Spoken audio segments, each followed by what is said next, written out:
Afternoon. The time is now 1:02 p.m. The State Board of Education is returning to open session. A quorum of the board is present. The regular meeting of the State Board of Education is reconvened. Ms. Evans, are there individuals who wish to address the board during today's meeting? Yes, there are people who have registered to provide public comment today, and I will review the rules. Each speaker will be limited to 3 minutes to address the board, and I will keep track of time. We will be strictly following the time limit so that everyone has an opportunity to speak. Please finish your sentence and end your comment when the timer goes off. Thank you for your cooperation. It is the practice of the board not to respond to comments during the public participation portion of the meeting. We will maintain an atmosphere of respect for all people. Any person disrespecting anyone by name or otherwise will be asked to cease. Public participation will occur in person and virtually. We will begin with those persons that are physically in the room with us today and then move to those in the queue online. First in the room today is Jackie Darrow. Yep, go ahead and come on down.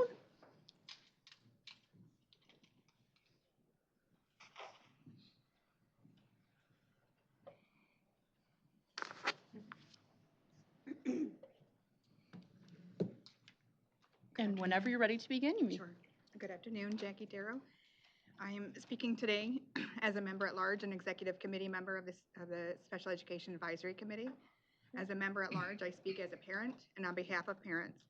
In addition to being a parent of children with disabilities, I am an educational advocate and I work with families across the state and the U.S.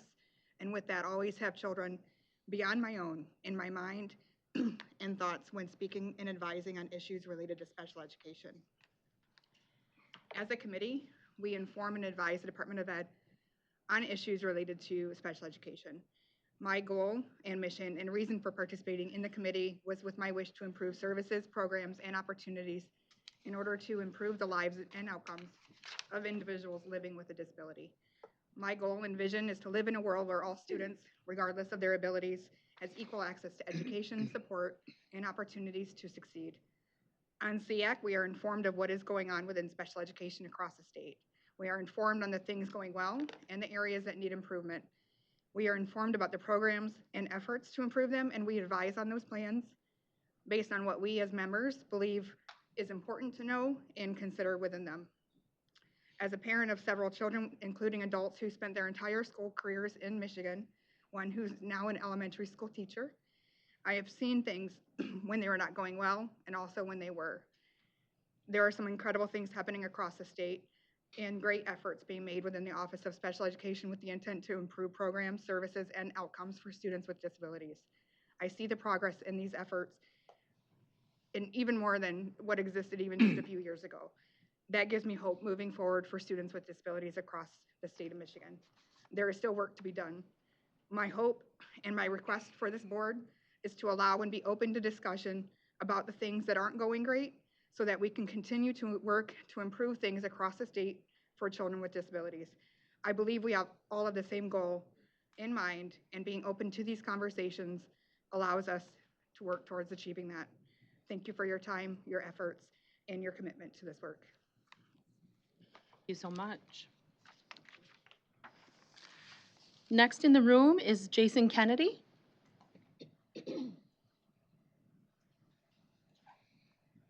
And whenever you're ready, you may begin your public comment. Superintendent Rice and distinguished board members, good afternoon. My name is Jason Kennedy, and I'm the superintendent of Fruitport Community Schools in Muskegon County. I also have the privilege and honor to serve as a director on the executive board for the Michigan Association of Superintendents and Administrators, MASA, and to represent our association on SEAC. MASA has had a seat on the Special Education Advisory Committee for many years now. The relationship between SEAC and school administrators serves as an important one as it helps to keep students with disabilities in the minds of superintendents and administrators as they work with other voices in education as well as with those on SEAC to best understand the unmet needs of their students and to improve services and outcomes for students with disabilities. The work we are doing in SEAC currently is taking a closer look at the least restrictive environment for students.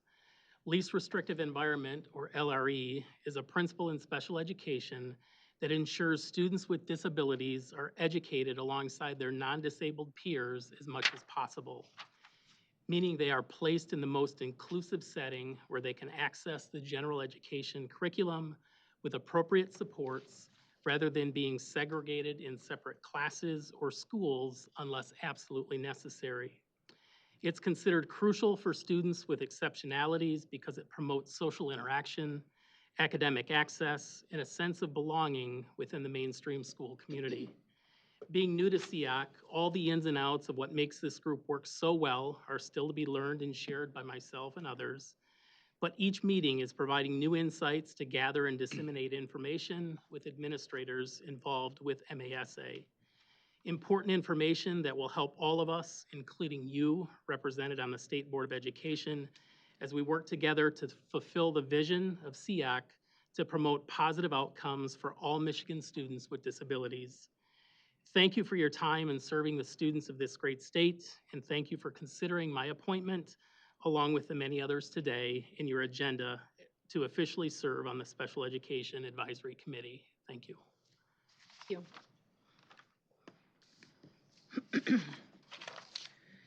Next, we have two persons that will be at the table, but each providing their 3 minutes. So I have Vanessa Kessler and Bill Parfett.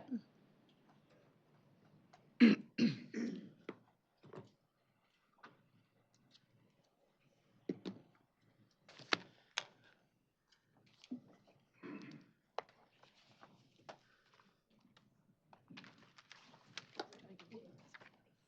you. And whenever you guys are ready to begin.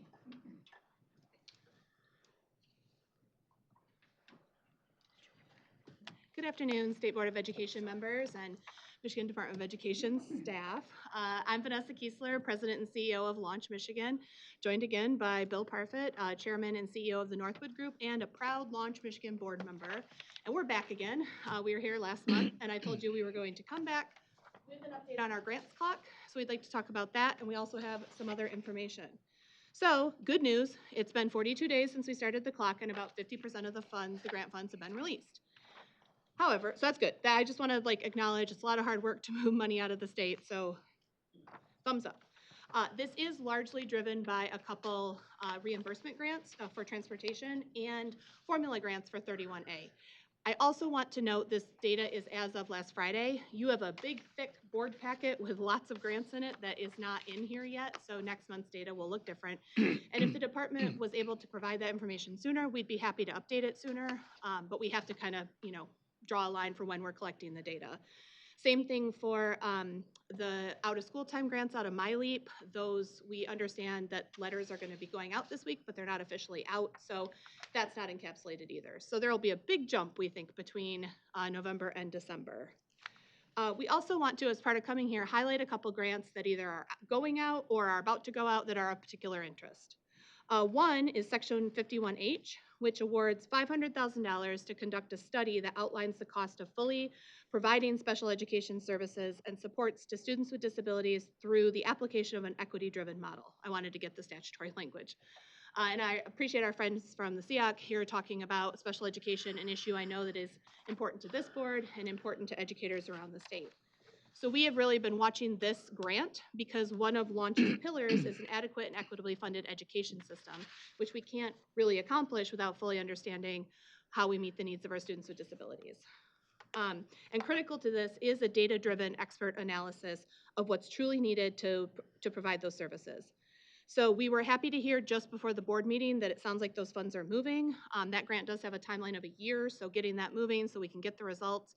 And even more than the study, it's like the results, right? So we can get going on the advocacy needed to get those funds in place for our students with disabilities and for all students. And the other grant we'd like to highlight is the 35M literacy funds. And I had the privilege of watching the presentation from MDE staff in September about this, so I know that you have been briefed. One of the first steps is to create the committee to evaluate tools, literacy series, and professional development programs, and to create this ranking list to help with the awarding of funds. There's a lot in this legislation. I read it and I was like, wow, this is going to be this big lift. This is a best practice to make sure funds are going toward evidence-based curriculum, professional development tools. We just encourage MDE to move with all speed on that committee. We hear you are, but getting that committee founded so that the funds can move is of high interest to everybody in the state. Thank you. And I'm Bill Parfit, and again, thank you and glad to be here today. So in addition to the grants clock, what we want to talk about for just a minute is the Michigan Education Guarantee. Michigan Education Guarantee. Governor Whitmer put together this Growing Michigan Together Commission. I had the privilege of serving on that. That made recommendations to improve our economy and increase the population in Michigan. Included in there were recommendations about education, the most important one of which was that we have a Michigan Education Guarantee. So what is that? I'll read it exactly. But the notion here is to build upon what's already been done and continues to be done, but also, and these are the words, a guarantee that every Michigan student graduates with the future-ready skills and competencies to be successful in work and in life. Fair enough. We all want the same thing. We could go anywhere in this state and ask people what they want. We all want the same thing. So we believe that this guarantee is a way, if we all work together, all stakeholders together, working together, can come up with a guarantee that we can use then to signal to the students, to the parents, to the administrators, to the business people, et cetera, what it takes to get Michigan education in sync and in line with what we need to grow its population and improve its economy. I will share with you that my background is a business person. So I've ran and owned a bunch of companies in this. I love Michigan. Well, we all do. What the heck? We don't have to take 3 minutes to say how much we love this place. But it does take talented kids, especially today. And with the world changing, with the way we communicate, with the way we teach, we want to make sure we're on the cutting edge. And it's becoming a little bit more of a challenge sometimes to hire kids right out of high school or even college that can slip right into a job. Other states, and I've got businesses in other states, can do that pretty well. We want to be back in the top 10 right here. And I must say that I was extremely impressed by this morning's presentation because the items we're measuring here are the absolute right things, and they'd all be included in a guarantee. So this is not any combative thing. We're all working together collegially with all stakeholders to agree, here's what we want in terms of outcomes, and here's how we're going to get there. And that's what the guarantee is, the first step in that allows us to do. So I'm excited to be part of Launch Michigan, but I'm excited also to be part of this effort, as you all are and committed to it, to make education the best it can possibly be in this state. So I'll close with this. Our request is that perhaps someone from your staff or even from your board would work with us as we fine tune and ultimately develop this guarantee. Thank you. Did I make it? You made it. Okay. 22 seconds left. Good job. Thank you so much. We'll now move to those in the queue online.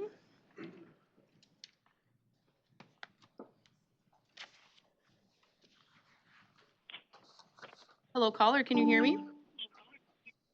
Yes, I can. If you'd please state your name and where you're calling from, you may begin your 3 minutes of public comment. Thank you. My name is Beth Kohler, and I'm calling from Monroe, Michigan. And I am the parent of a young adult with Williams syndrome who receives special education supports and services from the age of 1 until he turned 21 when he exercised his self-determined right to stop attending school. His education was really complex, and it took a team of very invested educators, support staff, and administration to help him meet his full potential in the least restrictive environment. Throughout his education, he was immersed with his same-age peers in the general education curriculum. Through this hard work, he has defied the odds predicted for him and works at a local grocery store where he has served as a courtesy clerk for over 3 years and now lives in his own apartment. I provide you with this background because as the immediate past chair of the Special Education Advisory Committee, I have had the opportunity for the past several years to dive into the weeds of our system of special education supports and services and have a greater understanding for its complexity and potential. The Special Education Advisory Committee is representative of the state of Michigan. We work very hard to represent a diverse array of communities, child-serving organizations, educators, and families.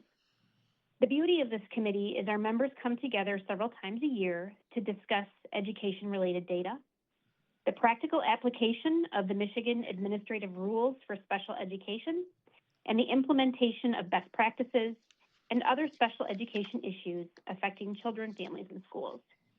We're a think tank. We brainstorm ideas for improvement.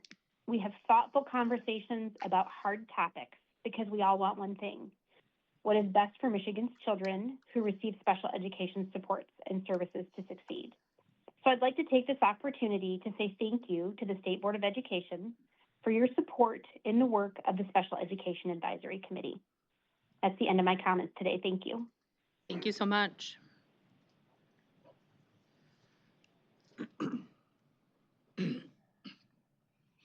Hello, Hello, caller, can you hear me? I can hear you. Can you hear me? We got you. If you could please state your name and where you're calling from, you may begin your 3 minutes of public comment. Sheila from Macomb. Thank you. Go. First off, I just want to congratulate Nikki and Tom for their fantastic win just last week. Congratulations. I'm glad to see that most of the parents in Michigan will have a continued voice on the board via Nikki and Tom. And I also echo the comments stated by a previous commenter about working together. And I really hope the majority of the board will take heed to that. Working together is going to be the way forward now, not being divisive based on a political party or political narrative. Working together to move this state forward and really listen to the parents is how a good board functions. My question is why so much money is being spent year over year over year, but yet we continue to have a public school system that fails the kids each and every year. We keep funding the public school system, but as I've noticed, as just one single parent among thousands of parents who have pulled their kids from the public school because they have been failing our kids. And I have now had to pick up the pieces and not get any money for it. Why you as a board can't work together to figure out, without spending all types of money, to get our kids back on track. I would encourage each and every one of you, except for Nikki and Tom, because they already do this. Let's be self-reflective on what happened this last election. Understand that people are fed up with the status quo that has continued to happen over the last 4 years. We're done with it.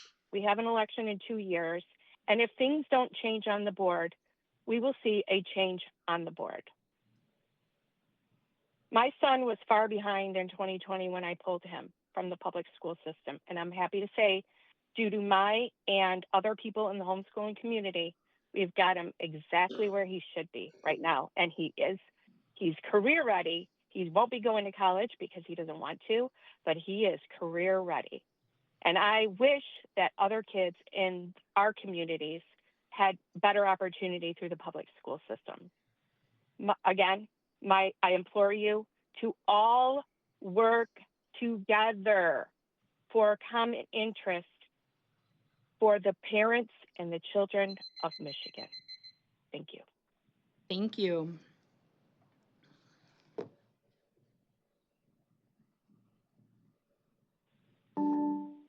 Hello, caller, can you hear me?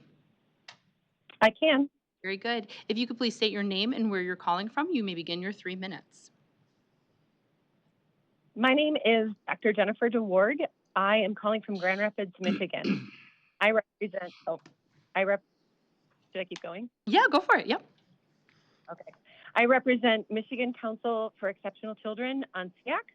I wish I could be there in person today, but I appreciate this time to connect. To give a little background, I am an assistant professor on teaching and learning at Grand Valley State University and program director for undergraduate special education.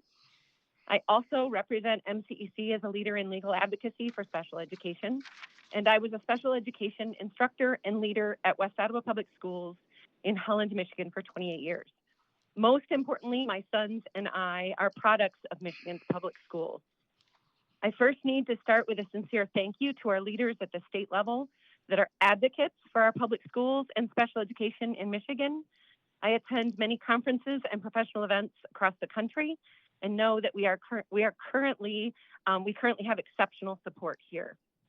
I have the privilege of being a member of the Special Education Advisory Council. It is with great pride that I represent MCEC and GVSU in order to stand at the state level for instructors from all levels, Michigan families, and our students with disabilities. My membership and attendance at our Special Education Advisory Council meetings provides the most current information and guidance, which I share with my colleagues widely. Most recently, I was able to use fall 2024 least restrictive environment data and procedures to challenge and instruct graduate students earning their teaching certificates and special education endorsements. I'm able to engage with a diverse group of people in order to identify, consider, and provide input on the important unmet needs of our students with disabilities. We are provided with rich and timely data to advise, collaborate, and use those to guide our feedback. The SEAC meetings and procedures allow this group to share our successes and also express concerns in regards to special education programs, schools, and districts. We are most importantly able to problem solve and be part of building solutions to meet the needs of teachers, teacher candidates, students with disabilities, and their families. SEAC provides a window into the deep and sometimes complicated state regulations, procedures, and issues that ultimately impact our individual teachers and students. Thank you for your state service and also for this afternoon's consideration of our most recent nominees and annual report. Thank you so much. Mike, are there any other callers who have pre-registered for public comment today? There are no other comments. Thank you very much. This concludes public participation. Thank you, Ms. Evans. Thank you, Mr. Flaminio. Thank you, those who came to provide public comment or provided public comment virtually. Board, at 1:24, we're at the approval of the minutes of the regular and committee of the whole meeting of October 8th. If I could have a motion to approve.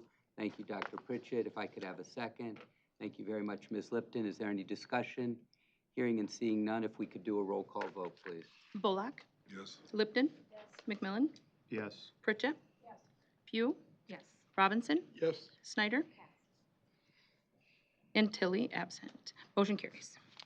Board, the approval of the minutes of the Legislative Committee meeting of October 31st, 2024 is before you. May I please have a motion to approve? Dr. Pritchett moves. Do we have a second? Ms. Lipton seconds. Is there any discussion? Hearing and seeing none, if we could have a roll call vote, please. Bullock? Yes. Lipton? Yes. McMillan? Yes. Pritchett? Yes. Pugh? Yes. Robinson? Yes. Snyder? Tilly. Motion carries. Board, at 1:25, the next item on today's agenda is a presentation on Michigan's top 10 strategic education plan goal number 2 to improve early literacy. This presentation on goal 2 is an overview of the recent efforts to improve literacy outcomes. This will include updates on professional learning, funding support, and statutory support. We welcome our presenters, Dr. Delsa Chapman, Deputy Superintendent, Division of Assessment, School Improvement, and Systems Support, Dr. Corinne Edwards, Director in the Office of Educational Supports, Dr. Kim St. Martin, Director of Michigan's Multi-Tiered System of Supports Technical Assistance Center, Dr. Jen Saylor, the Assistant Director in the Office of Educational Supports, and Mrs. Denisha Rawls-Smith, Manager in MDE's Literacy Unit. This is an informational presentation. No board action is required. Presenters, welcome. We appreciate you returning to our state board meeting. Thank you. Thank you, Dr. Rice, and good afternoon, board members. We appreciate the opportunity to share recent efforts to improve literacy outcomes. Dr. Edwards will share an overview as a lead-in to what will be highlighted by the team today. Dr. Edwards. Thank you, Dr. Chapman, and good afternoon. Michigan's top 10 SCP goal number 2 focuses on improving early literacy achievement for all students in the state of Michigan.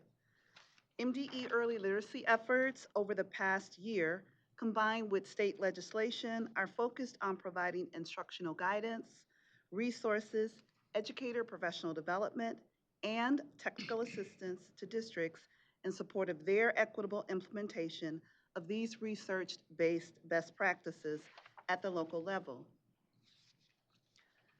There are solid departmental efforts that support improving literacy outcomes for all Michigan students, which we will share more about today. Beginning with professional learning, the Michigan Department of Education has focused efforts on building educators' skills and knowledge rooted in reading science through language essentials for teachers of reading and spelling, or LETRS training. And over the past several years, the department has grown educator knowledge of the characteristics of dyslexia through Michigan's Dyslexia Handbook training sessions in collaboration with Michigan's MTSS TA Center. To provide resources and innovations that support educators in applying learning to practice, funding support introduced for fiscal year 25 includes 2 grant opportunities, 35M and 35N. And finally, the recent passage of Public Acts 146 and 147 focus on supporting in-service and pre-service educators, respectively, with high-quality instructional practices for students with characteristics of dyslexia. I will now turn over the presentation to Dr. Jen Saylor to share more on our work efforts in professional learning and guidance to the field. Jen? Thank you, Dr. Edwards, and good afternoon, board members and Dr. Rice. As Dr. Edwards mentioned, professional learning expertise and guidance have served as a foundation for the department's literacy efforts. Through 35A10 grant funding, LETRS is considered a gold standard of literacy training and is offered at no cost to educators. Additionally, the Michigan Dyslexia Handbook serves as a guide to accelerating learner outcomes in literacy and includes key concepts to understand dyslexia, reading science, and a multi-tiered system of supports to meet the individual needs and assets of Michigan students. And over the past several years, the Michigan Department of Education, in collaboration with the Michigan Association of Intermediate School Administrators, General Education Leadership Network, and the Early Literacy Task Force, have collectively provided multiple opportunities to support and improve literacy teaching and learning, which includes literacy essentials or essential instructional practices in early literacy. Illustrated on this slide is a more comprehensive look at the connection between the foundations of effective literacy instruction and the content of LETRS training. Using Scarborough's reading rope as a guide, LETRS training is offered in 2 volumes. Volume 1 focuses on word recognition and emphasizes critical understandings of phonological awareness, decoding, and sight recognition when learning to read. Volume 2 provides necessary guidance to understanding language comprehension, which includes background knowledge, vocabulary, language structures, verbal reasoning, and literacy knowledge to apply to diverse reading materials. As a result of the department's emphasis on research-based professional learning, participation in LETRS training continues to grow throughout our state. As of last week, there are over 2,690 educators who have completed LETRS training in our first 7 cohorts. 7,500 educators are working toward completion, and 625 are already enrolled in upcoming cohorts 9 through 12. In addition to offering language essentials for teachers of reading and spelling, the Michigan Department of Education and the MyMTSS Technical Assistance Center continue to offer professional development aligned to the strands of Scarborough's reading rope through the Michigan Dyslexia Handbook. These combined professional development, technical assistance, and support opportunities are designed to support educators in developing a shared understanding of best practices to prevent and address reading difficulties associated with the primary consequences of dyslexia and implement assessment practices needed to inform instruction and intervention. By bringing together all of these statewide literacy efforts, the department continues to emphasize literacy teaching and learning rooted in reading science and best instructional practices to support all students in developing a lifelong love of reading. Now I'd like to turn it over to Mrs. Denisha Rawls-Smith to talk more about some of our funding. Thank you, Dr. Saylor. Good afternoon, Dr. Rice. Good afternoon, board members. During this portion of the presentation, I will discuss 2 literacy grants, Section 35M and Section 35N, that are new this fiscal year, which started October 1st, 2024. I will begin with Section 35M, the per pupil literacy grant. Section 35M is an $87 million formula grant that requires the Michigan Department of Education to establish a committee for literacy achievement. The committee will critically evaluate literacy series and materials, literacy professional development, and literacy tools or services. The Committee for Literacy Achievement will also create and maintain a rankings list of all literacy items that the committee evaluates. In addition, the committee will inform criteria for Section 35N, the Reading Excellence and Advancing District Innovation Competition, which I will discuss a little later in this presentation.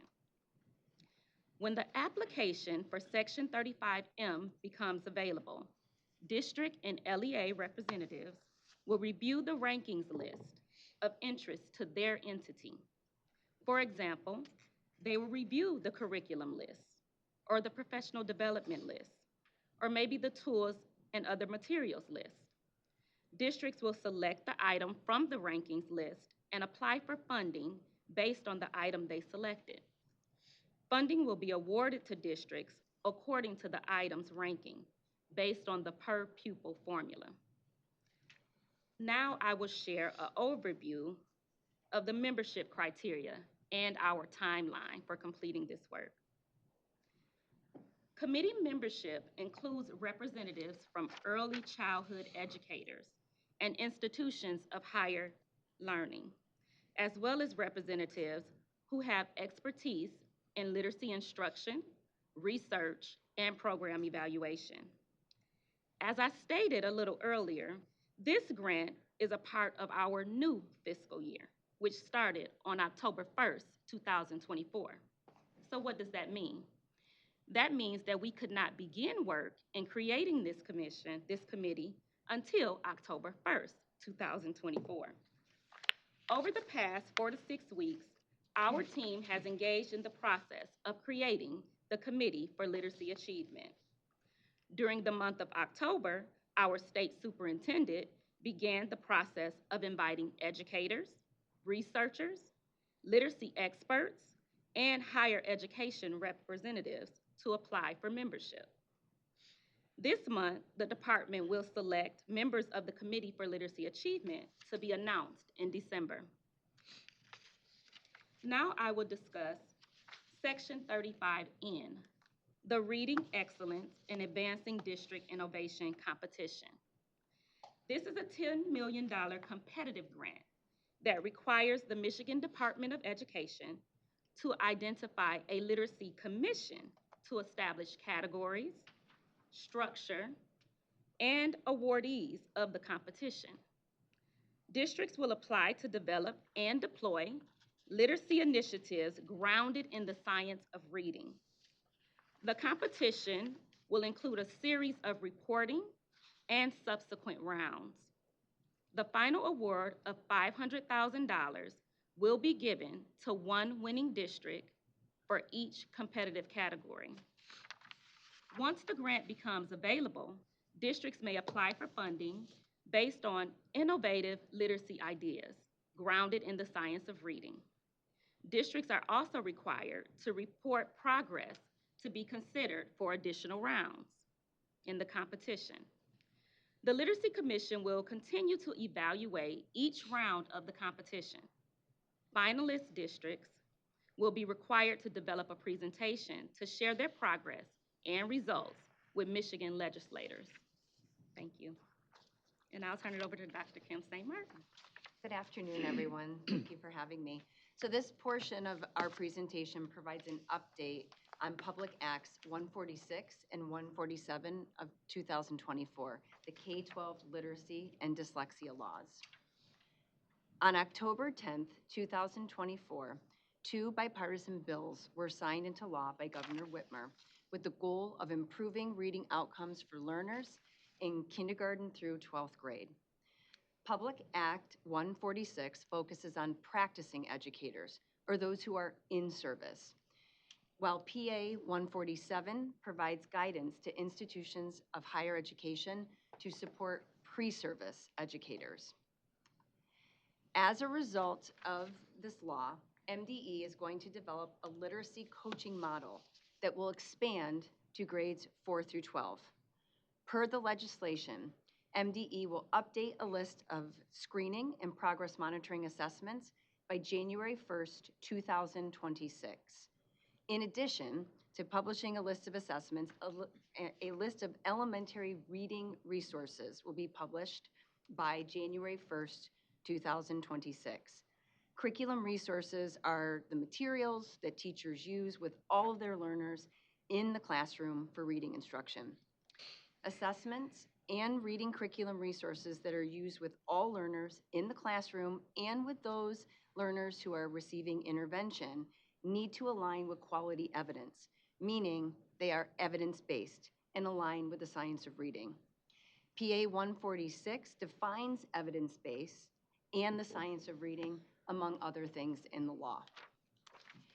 MDE is also required to develop technical assistance to districts and public school academies. Technical assistance is a term that we use to include things like professional learning and helping educators implement the things that they've learned in the classrooms, like the curriculum resources that they're using. We will also develop technical assistance to assist districts in selecting assessments and supporting them to work with the publishers of those assessments that they choose and how to use them and analyze data. There will also be structured literacy technical assistance as well. The term structured literacy is a teaching approach for learners with characteristics of dyslexia and other reading challenges. The teaching approach will include instructional strategies or methods that will prevent reading difficulties and address reading difficulties.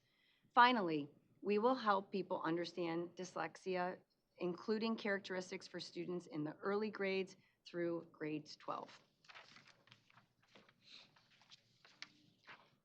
2027-28 is the school year when the K-12 literacy dyslexia laws are implemented. For districts and public school academies, implementing the requirements will happen during the 2027-28 school year.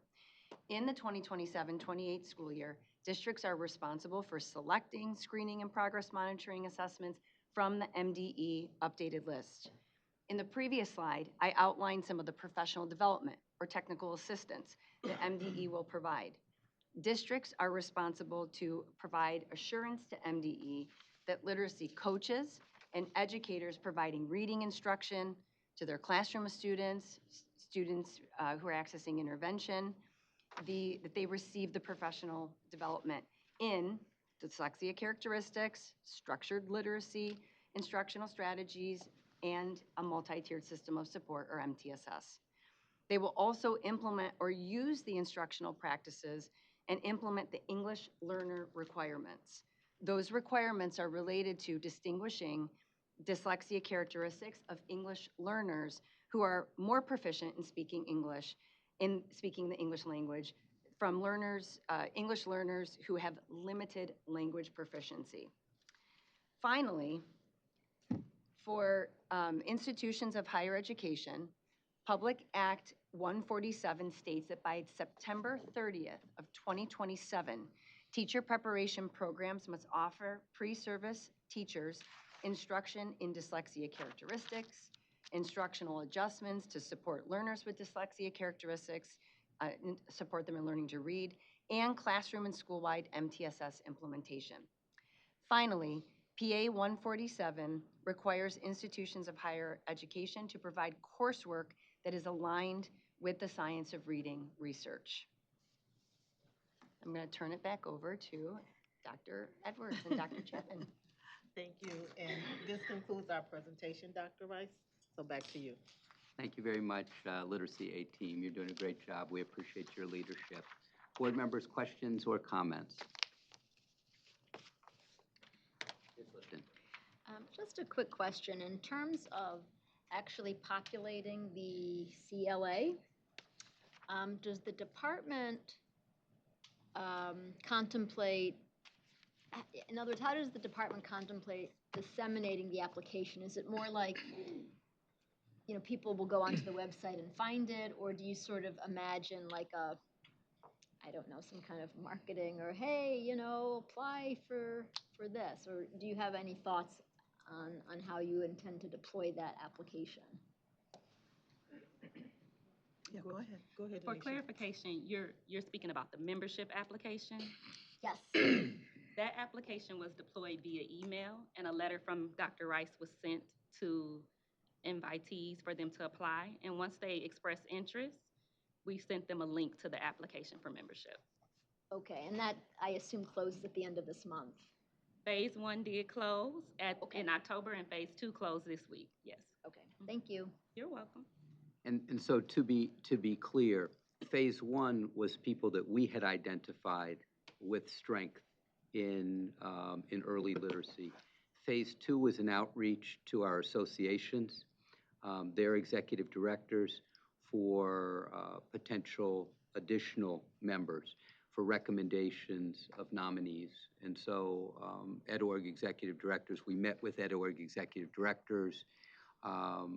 We asked them for nominees. When they provided those nominees, we then reached out to the nominees and asked them to complete the nomination forms. And so that additional population, that second round, if you will, is a little bit different from the first. But we anticipate that we'll have a healthy committee and healthy subcommittees working on this work. Yeah, you bet. Thank you. Ms. Snyder. You provided us with those nomination forms? Have I provided you with the nomination forms? Correct. No. Other questions, please, Mr. McMillan? Could you provide those to us? Sure. Okay. Is in the nomination form, does it say anything or ask anything about whether they were a part of the destroying or the dangerous and harmful Lucy Calkins or whole language, whole word system of instructing reading? Is there anything to weed out those who bought into the quote-unquote research-based reading that was has failed So without generation of kids? I'm sorry, That has failed generations of people. Yeah. So we are cognizant that all are not supportive of this process. And I didn't say I wasn't supportive. No, not you. Oh. I'm not talking about you. Who's not supportive? We are cognizant that this structure that is in PA 146 and 147 was not supported by all across the state. And it is for that reason, among others, that it took for almost 5 years to get this approved. This was not approved in 2011, 12, 13, 14. It wasn't approved 4 or 5 years ago. It's taken time because there is disagreement within public education about the best way to move forward on literacy. We're cognizant of that, and we very much want a committee that's going to be able to move forward consonant with the statutory language, which we helped to drive over a period of years. And so we do not want it to get bogged down in committee and basically stopped. We want to move this structure forward.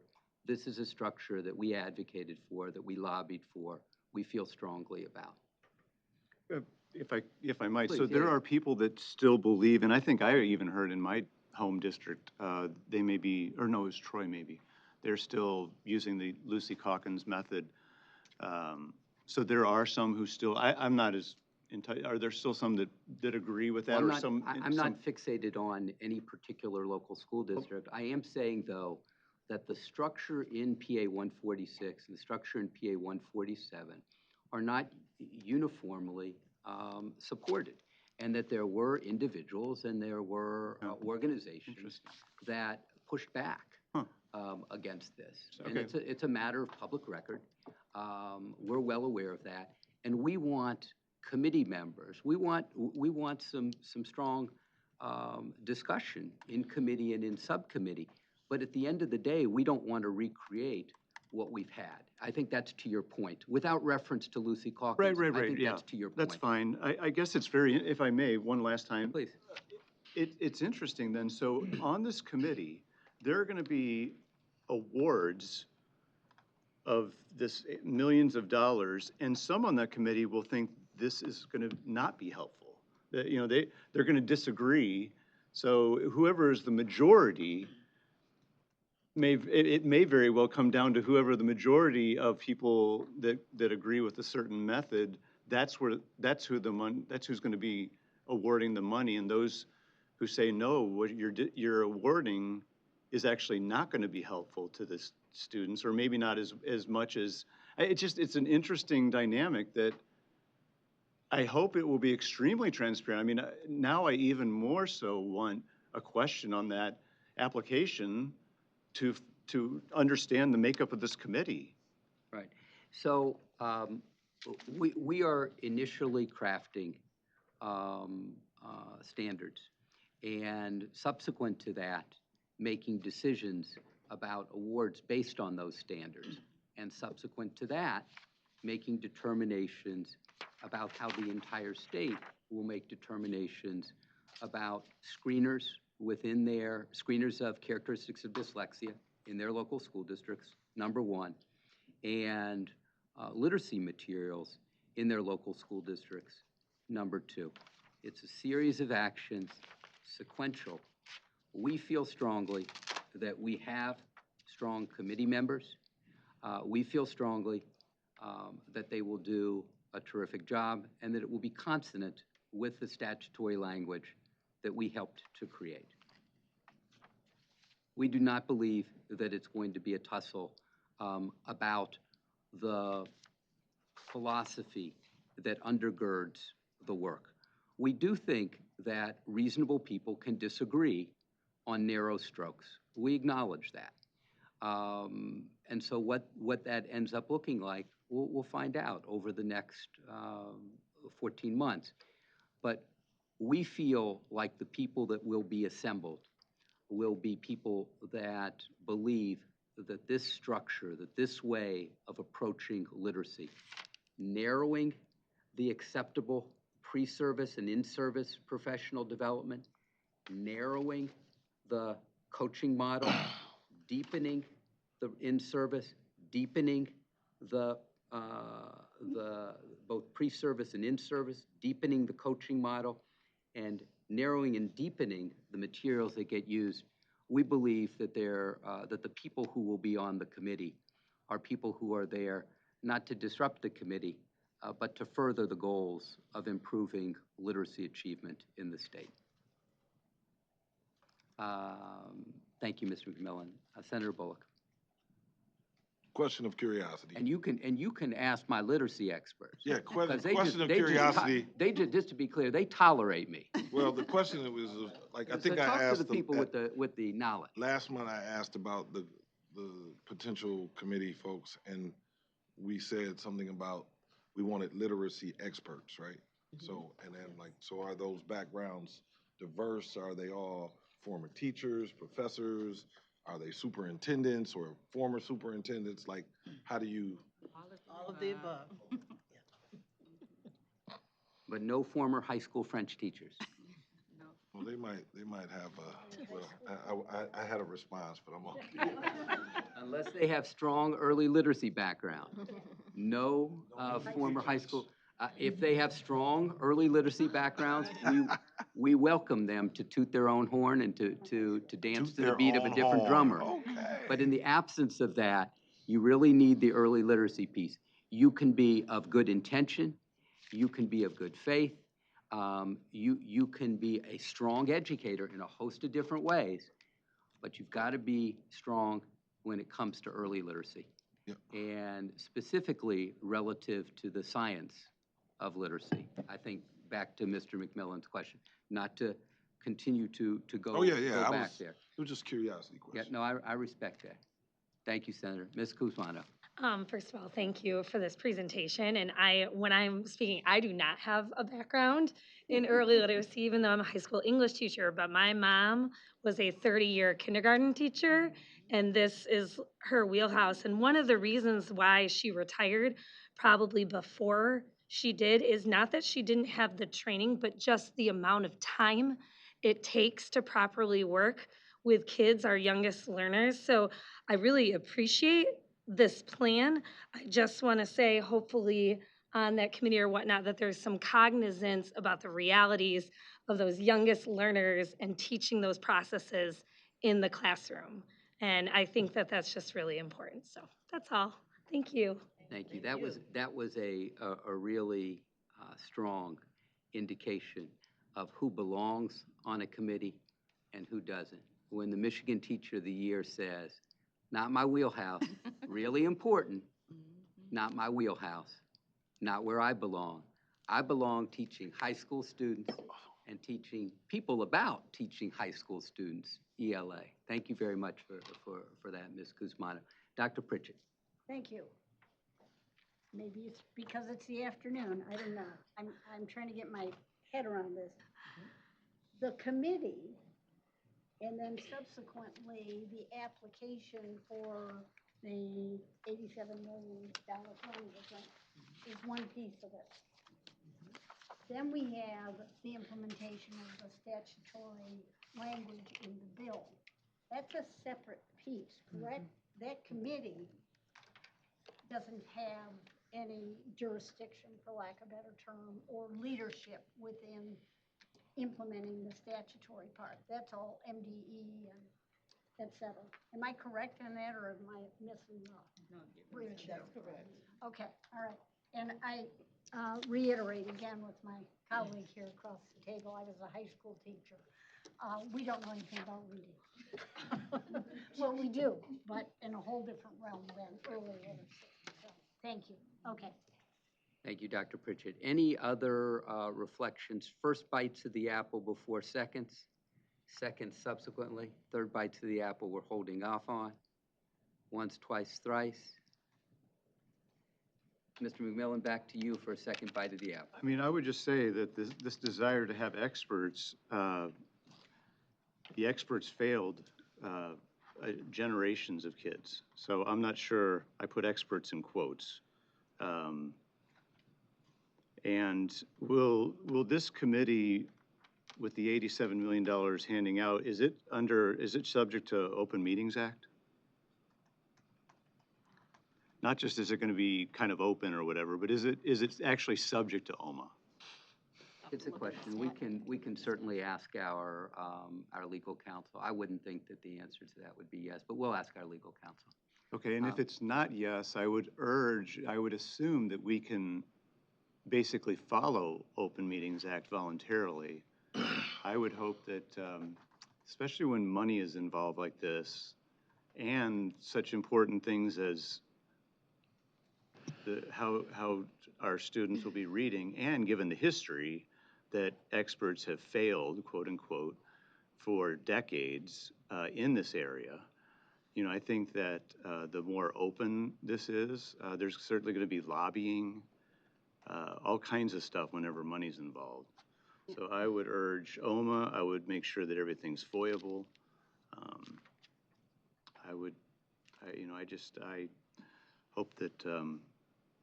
hope that this will be a good process. Just from our previous discussion, though, and I'll have to think more through it, but I don't see how, when you're going to have people who are quote unquote experts that are on different sides of how kids read, maybe we ought to just send it down to the locals, distribute it by however many districts or by per pupil, and ask them to do the best they can and report back some results over the coming years. But I don't know. It's a curious situation. Thank you. I would just encourage it to be as open as possible. Thank you very much. Please, Ms. Snyder. I would just echo what Tom is saying about the concept of experts, right? We've talked about this at the table. It shouldn't take news media outlets or like NPR to publish stories like Sold a Story, and that was sort of what we talked about the last time we were at this table, is we wouldn't want the same experts that were already sold a story to be on a committee like this and making these types of decisions. And that six-part series very clearly highlights that what Tom is trying to say, which is when money is involved, it's very easy to be sold something that isn't necessarily evidence-based or hasn't had enough time pass where once it's used, we can truly be sure that it's effective for students to access literacy. So, we could politicize the committee, but the reality is, at this point in time, with Michigan ranking lowest in the nation and lowest, I should say, in the history of its own statehood from a literacy standpoint, that you would want to be very open and transparent about what's happening and what's being conducted during these meetings and why certain publishing companies are rated higher financially than others when we think about tier 1 lists, that if you choose this literacy product, you're going to get this much money based on your per pupil, because even that's tiered. I mean, like when you look at how much this is titrated, how much effort goes into why certain publishers would get more money and certain districts would get more money if they choose that tier 1. I mean, come on. You got to admit that this process is highly, again, I don't know if manipulated is the right word, but like it's highly prescribed. Are we talking about the committee or are we So, talking about something else? The whole process, and the committee is the one that's steering it. If you have another question, feel free to raise your hand, Marshall. Well, let's do Yeah. it. Let's do it sequentially if we could. Let Ms. Snyder finish whatever she's saying, and then we can move to Thank you, you. Senator. The point being that what are experts, and are the experts that are serving on the committee here, steering the ship for Michigan, not experts in the same story they were sold in the last several decades. I think that we owe Michiganders that bare minimum because many people in the education sphere, parents themselves, have engaged in listening to that series. They know and understand that the education that's before them was not evidence-based, and it's led us to this place. And then, I would agree, like openly being transparent about what decisions are being made, why a particular set of literacy materials is on tier 1, why certain districts would be encouraged to adopt it with more funding and others may not. All of those things need to be transparent. Because if we really want every single district, therefore every single student in the state of Michigan, to have an opportunity that they haven't had for decades here in our state, then that process would be very transparent. That's what I would ask for. So, a literacy team, because you tolerate my presence at our meetings, and I appreciate that because, every group has to have a slow learner. And so I appreciate you letting me be that less expert slow learner in the group. Remind me, the $87 million competition under Section 35M is really simply tip of the iceberg relative to what's going to be done over the next 3 years. It's been described in a fashion, if I recall correctly, as an on-ramp to Public Act 146 and 147. I mean, I may misrecall because I'm getting up there in age, but I want to make sure that that's what you told me. Yes. Okay, all right, so I didn't imagine that. And so while the $87 million is interesting to get some early adopters engaged, and not so much early adopters, because early adopters are already working with materials which would be approved in this system. But early adopters in terms of the next wave, the nouvelle vague for those of you who are Francophiles, right? The next wave into this reform movement. But $87 million isn't going to move 835 districts across the state. It may incentivize Fruitport or Grand Rapids Public or Muskegon Heights, Mona Shores, but it can't possibly incentivize 835 districts. That's not the math of $87 million spread over 835 districts in across 100,000 square miles. It's just a fraction of what we're trying to do. More important are the standards, which are going to affect all school districts, many of which are already on board. They're already using science of literacy materials. They're engaged in science of literacy professional development. They have their young people, they have their older people, not their younger people. They have their older people, their educators, engaged in letters training or having completed letters training to help out their younger people. So the power here, Section 35M is important as an on-ramp, but the more important piece is that highway. And we do well to remember that. There'll be a small subsection of districts that receive funding under Section 35M, and an even smaller section relative to Section 35N is in Nancy. Yes. The bigger deal is districts across the state saying, you know what? We need to teach reading differently. And we weren't necessarily on board previously, but we're not going to wait until September 2027 to get our in gear.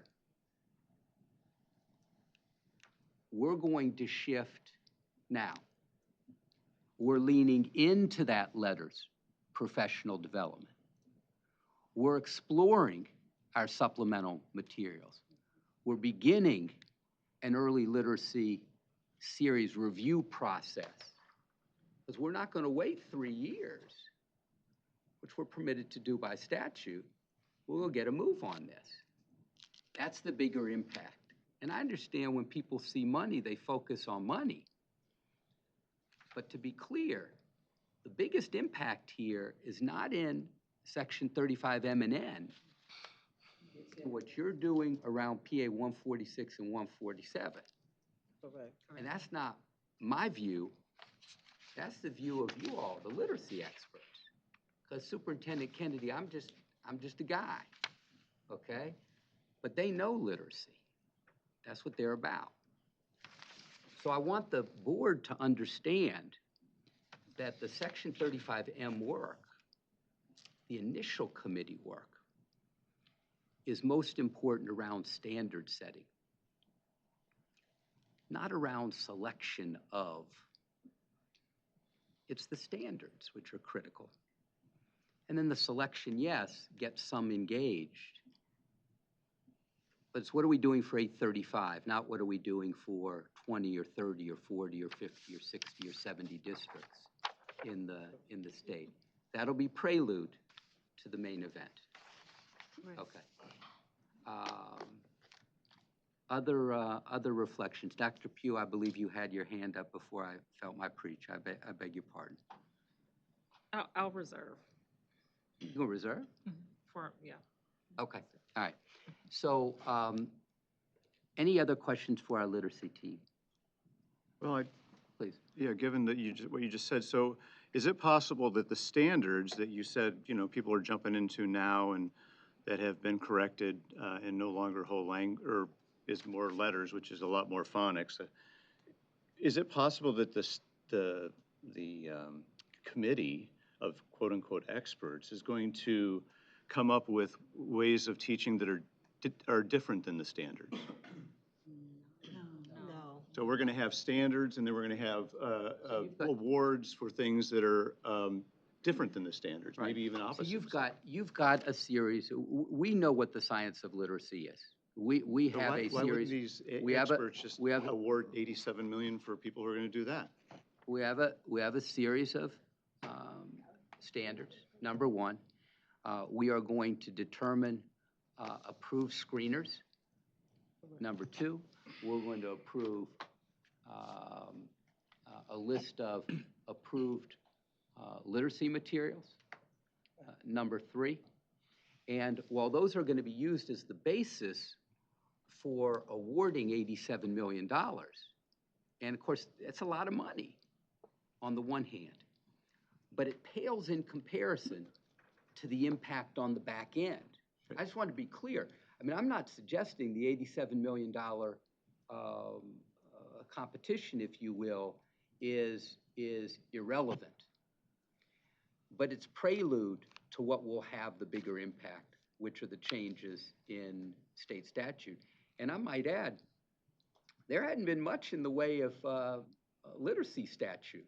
You go back to when you were in the state legislature, Mr. McMillan, I don't recall a whole lot on the books in terms of I literacy. fought Common Core, which Okay. Lucy Calkins was big into it. Well, you were on the board you were in the legislature from 2009 to 2014. I just don't recall what you pressed in terms of literacy. I fought bad literacy. Okay. And I left it up to the locals. We're a local control state. Okay. Well, this is not leaving it up to the locals, because what we've realized is we need to work with the locals to narrow and deepen the in-service and pre-service training, number one. We need to narrow and deepen the coaching, number two, and narrow and deepen the selection of materials, number three. We need to do that in concert with local educators. We can't simply say we believe in local control, because if you do that, you get what you've gotten, which, as you've pointed out, is not acceptable. Dr. Pugh. Yep. I had reserved, but I'm going to reclaim my time. And I was sitting here trying to be quiet, but, you know, I think I'm the longest serving member on the board, so I think when it comes to history, sometimes I have to be responsible and speak up. And, you know, earlier this morning, I heard board members, Tom, you act as if you're the champion for special education, and now it's literacy. And I will say this repeatedly. I will say it over and over again, that, you know, you're bringing up words like what is happening here, which, by the way, thank you for this presentation. Thank you for how you're going about enacting this law, but that it could somehow destroy education. It's written in dockets that you and Nikki, when children were fighting for a right to literacy, used taxpayer dollars to fight them, calling for their case to be overturned in the 6th District Court. And then to come to this table and accuse people of destroying education and children's ability to learn to read and to write.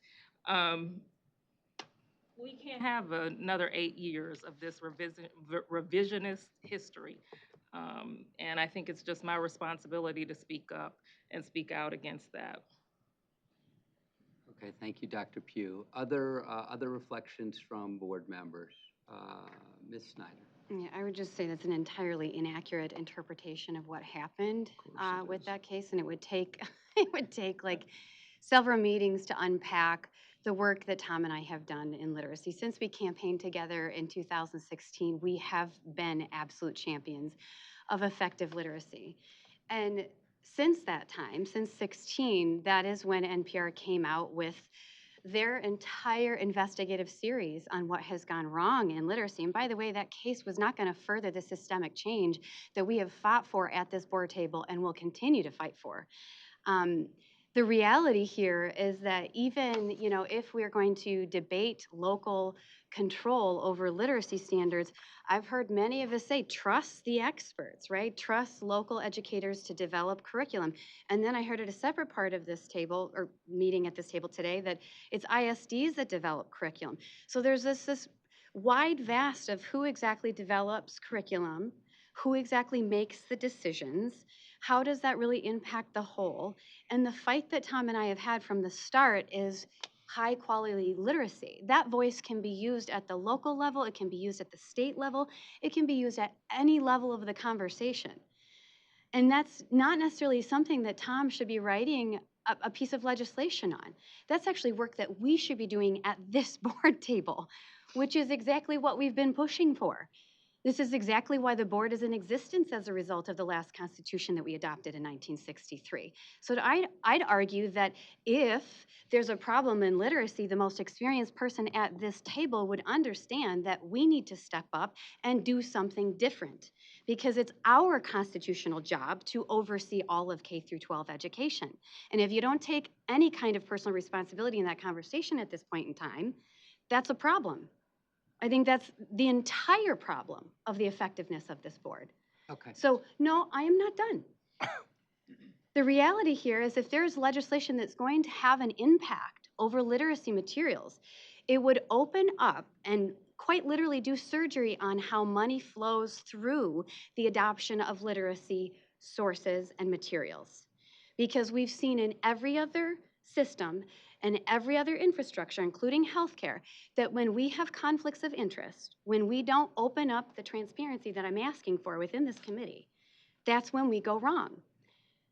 That is truly when we go wrong. When there are kickbacks or there are issues at any level, it doesn't matter if it's local, state, it does not matter what role you play in the decision-making process.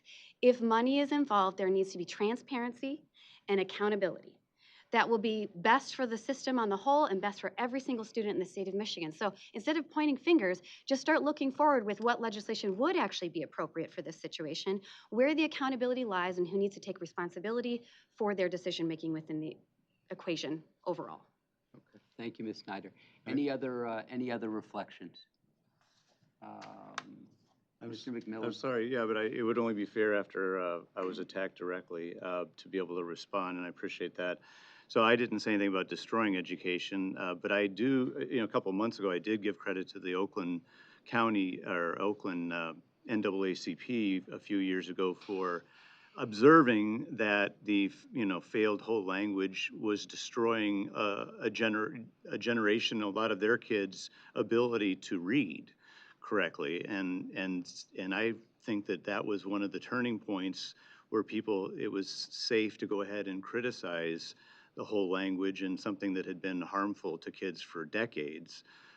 So while I'm not saying that all education has been destructive, I certainly think that this particular kind of education, and there may be some kids where whole language is fine, but as the basis that has been taught literacy for decades, and it was supposedly by the experts, I think that we can speak, and science has proven it, that we're correct. And I just want to make sure as we go down this path that we stay true to the ideas that intensive phonics is the right way to go. And no matter who's pushing back or what kind of, lobbying or, when money's involved, that we don't allow that ship to go back, that the basis of good literacy truly is the intensive phonics and not the failures of the past. Thank you. Thank you, Mr. Whelan. Literacy team, could you please put up slide 5 of your presentation?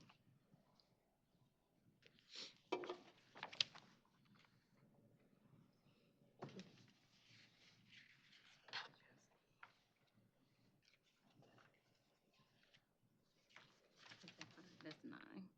Oh, yep, I'm sorry. Thank you. You are Gosh, welcome. Right there. Yeah, right there. Yeah. Takes a village. Takes a village. Yes, it does. Okay.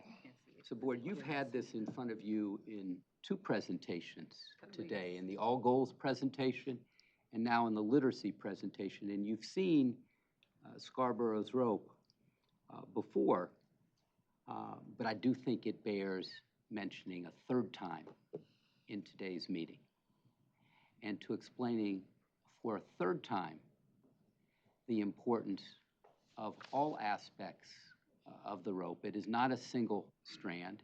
It is multiple strands woven together. And if you could please explain that, I think that would be helpful to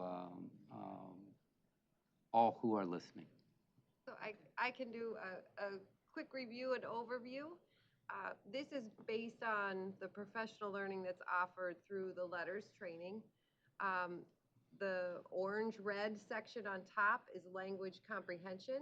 which is covered in Letters Volume 2, as well as the word recognition components that are in the blue section on the bottom, which is Letters Volume 1. The word recognition pieces have the components that are thinking of what we think about when we're learning to read. So the decoding aspects, phonics, all of the things we need to do to make sense of the text on the page. And then the second volume, or the other half of the rope, which aligns to language comprehension, includes those other elements that are all important to bring to our reading. So background knowledge, vocabulary, language structures. So once we understand what the words say or how to sound them out, now what do they mean when we put them all together? So if you look at how it's twisted together, it takes both of those pieces to develop skilled reading. So if I can go in and just read a word, but I have no idea what it means, then I'll struggle with understanding what I'm actually reading. So just reading the words, just calling on my phonics or my decoding skills won't give me the whole experience of reading, because I won't necessarily understand or be able to apply what I'm reading. So we have to twist all of that together in order to develop skilled reading. So what would happen if I had the foundational knowledge represented in the first part of the letters training, the lower part of the letters training, and not the higher part, the letters volume 2? What would happen to me as a student, not as a teacher, but as a student?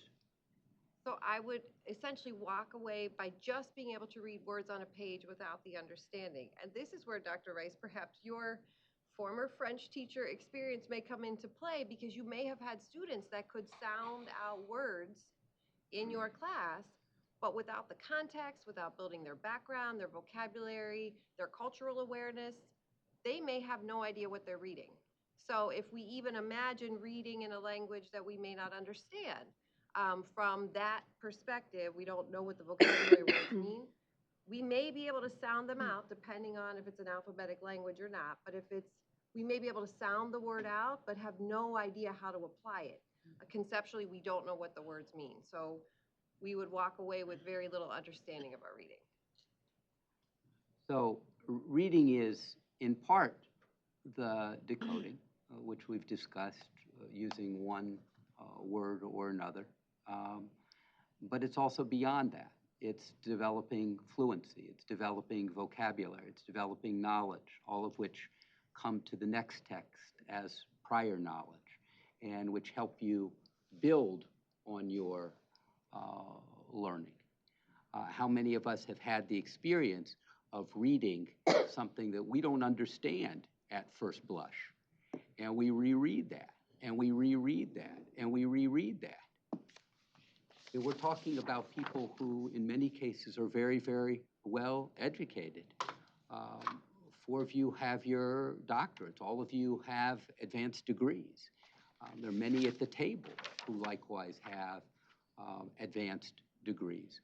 But we read not simply in other people's fields, but in our own field. Ms. Lipton reads in the field of law, and then she rereads, and then she rereads.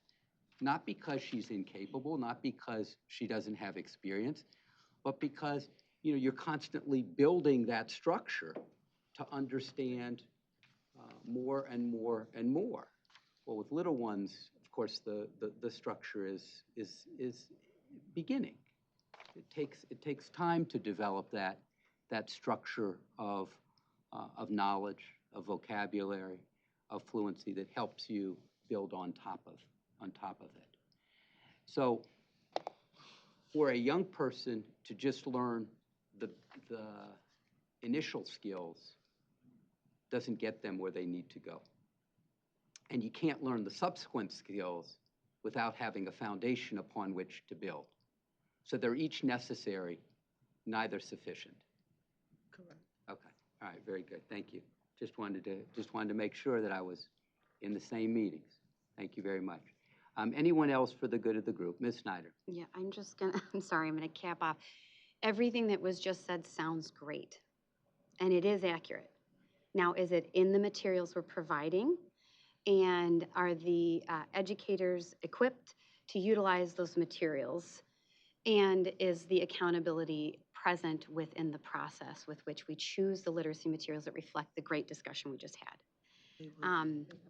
That's the question, because that's what's been not happening. The part of the criteria. Okay, thank you very much, Ms. Snyder. Anyone else for the good of the group? Dr. Robinson, would you like to share? Okay, Dr. Pritchett, I just want to make sure that everybody at the table gets their war in the water. I've been going back and forth with this, and I really see it as I mentioned earlier, two, not separate, but two pieces of legislation, maybe three, from the legislature that was signed by the governor. We have a competitive grant process that needs a committee to be able to set criteria and to determine whether whoever decides to apply for the grant meets that criteria, and then they'll be awarded according to that. And then we have MDE's responsibilities, because as I look at the back part of this presentation, it's all MDE will, et cetera, and that's where the rubber is going to hit the road. Not to negate, I'm not saying those districts who apply for this money in the front part aren't going to be role models, and districts will be able to look at what they're doing and go, oh, well, that would probably work for us. Is it going to be on the approved list of assessments? Is it going to be on the approved list of reading materials, et cetera, plus the PD that you're doing with letters training? So that's how I am seeing it.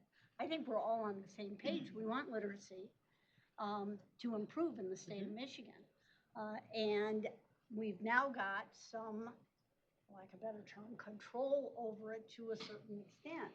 On the other hand, the locals deserve the right to be able to say, okay, out of this list, I'm choosing this one because this works in my district because of X, Y, and Z. But it would be MDE's responsibility to come up with that list of assessments or instructional materials. So, okay, I had to say it out loud to make sure I had it. All right, thank you. Thank you very much, Dr. Pritchett. Ms. Lipton.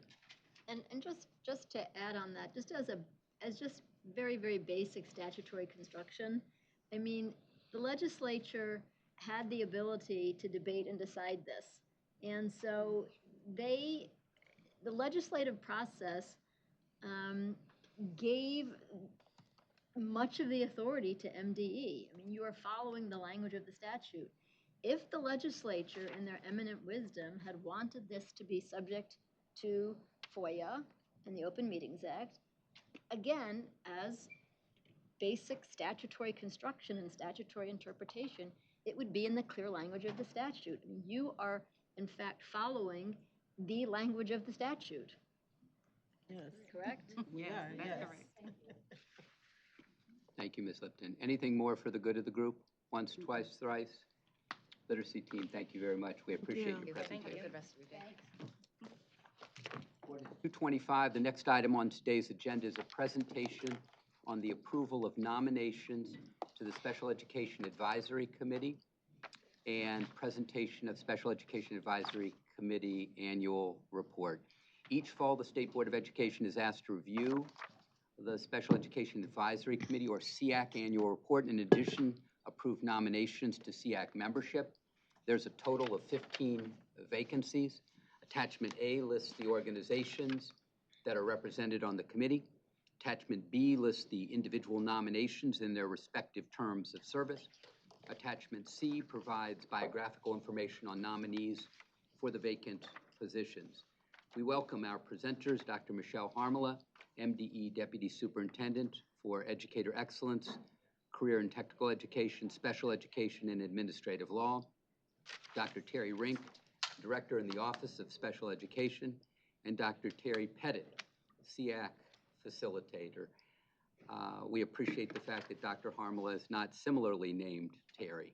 Following this presentation, the board will be asked to vote to approve the recommended 15 members for the Special Education Advisory Committee, and Superintendent Kennedy is waiting with bated breath to see if there are any hanging chads regarding his nomination.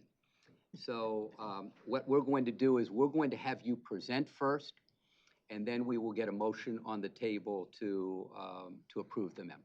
Okay? Presenters, welcome. Thank you, Dr. Rice, and thank you, Board. And I'm going to hand it right over to Terry Pettit, our SEAC facilitator. Yes.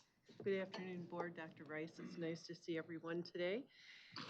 And just to remind you, the SEAC mission is to promote positive outcomes for Michigan students with disabilities by first gathering, sharing, and disseminating information on a state and national level. Second, by communicating with a diverse group of stakeholders. Third, by identifying unmet needs. Fourth, by collaborating with the Office of Special Education. And fifth is engaging with various offices in the Department of Education by seeking feedback and input. And then last, advising the State Board of Education, which is why we are here. We have in the Individuals with Disabilities Education Act, IDEA, there are 6 particular functions that we are responsible for on SEAC. This guides our meetings, everything that we do. Function 1 is to advise the state educational agency of unmet needs within the state in the education of children with disabilities. The second is to comment publicly on any rules or regulations proposed by the state regarding the education of children with disabilities. The third function is to advise the state educational agency in developing evaluations and reporting that information data to the secretary. The fourth function is to advise the state educational agency in developing corrective action plans to address findings identified in federal monitoring reports under this part. Function 5 is to advise the state educational agency in developing and implementing policies relating to the coordination of services for children with disabilities. And the sixth function is to receive findings and decisions of all hearings related to special education. There are 5 requirements in the Michigan Act 287 of 1964. The first is that Special Ed Advisory Committee is created by the Department of Education and will not consist of less than 9 and not more than 33 members appointed by the State Board of Education for terms of 3 years. The second is a person within the department directly responsible for special education programs and other persons as appointed by the committee to represent other departments, agencies, and four-year colleges and universities upon consultation with those departments, agencies, and colleges and universities will be ex officio members of the committee. The third is each year the committee will elect a chairperson and other officers as it considers necessary. The fourth, members of the committee may be reimbursed to the extent provided by the State Board for the expenses incurred in performing their functions. And 5, the committee will act as an advisor to the State Board of Education in the field of special education. We will be introducing the nominees to the State Board of Education. Well, I will have Dr. Rice doing that, but I'm going to fast forward to the next slide real quickly. We have 6 delegates and 9 alternates that will be participating today, have put in their applications to be approved by you. We are mandated in IDEA to have defined voting members of 51% of our members must be defined. That means that they are a person themselves with a disability or they have a child that has an active individualized education program or IEP in a school. So 51% of our membership must be that. Once these 6 delegates and 9 alternates are approved, we will have 80%. We work really hard to try and be above that percentage, so we're hearing the parent voice on a regular basis. Very quickly, I'll make a correction to your nominees list. Apologies to Kelly Kuzmano sitting right here at the table. Her bullet in her application under experience related to special education or students with disabilities should read, I spent several years of my career co-teaching English language arts to 11th and 12th grade high school students her bullet seemed to be picked up from a previous application, so we want to make that correction at the table. And our apologies to you, Kelly, for that misprint. So, Dr. Rice, back to you for the motion. Thank you very much, Dr. Harmel. If I could have a motion to move the SEAC nominees? I move to table Okay, so we have the a, nominations of the SEAC. so we have a motion to table. Do we have a Nominations second on the motion to table? Support. Okay, so we have a motion and a second to table the SEAC nominations. Would you like to speak to your I motion? would like to speak to the Yep. motion. Okay. So let's just start with the mission, advising the State Board of Education. So, there are forms on each one of these, nominations that Dr. Rice has admitted that we haven't seen and we haven't been provided. We need to be provided those forms. That's an extremely important part of being advised as a State Board of Education member. And let me just premise before I move forward, the people who serve on SEAC, I very much honor and respect. And I would argue that right now, where we're at as a state, being the only state in the nation for the first time in 27 years that's enduring an investigation like we are under the Office of Civil Rights and the U.S. Department of Education for violations that relate to providing effective special education, that in the process of what it looks like to fulfill the functions that we're about to talk about, they need to probably have more information or be engaged on a higher level. So let me just ask some questions. So it says advise the state education agency in By the way, developing. wait a minute. Hold on a second. No. Listen. We have not had a chance to discuss. I beg your pardon. You have a motion on the table. Okay, then I will just speak to it. I will just speak to it, but before we had the motion. That will be all of it. You put the motion on the table, he seconded. Understood. That's what we're considering. Understood. I will speak to it. We have 3 functions within what we've just discussed that are not met at this point in time for us to be able to nominate SEAC members. I want to be able to do that. We talked about this 2 months ago. There still isn't enough information or discussion on the table. I'll leave it at that, and then we will discuss it further. Very good. We have a motion on the table. We have a second. We've had Ms. Snyder explain her motion. Is there any other discussion to be had? Actually, can I just ask a point of clarification? Please. Is there a motion to approve, are we tabling a motion that's on the floor? Is there a motion to approve the list yet? You know what?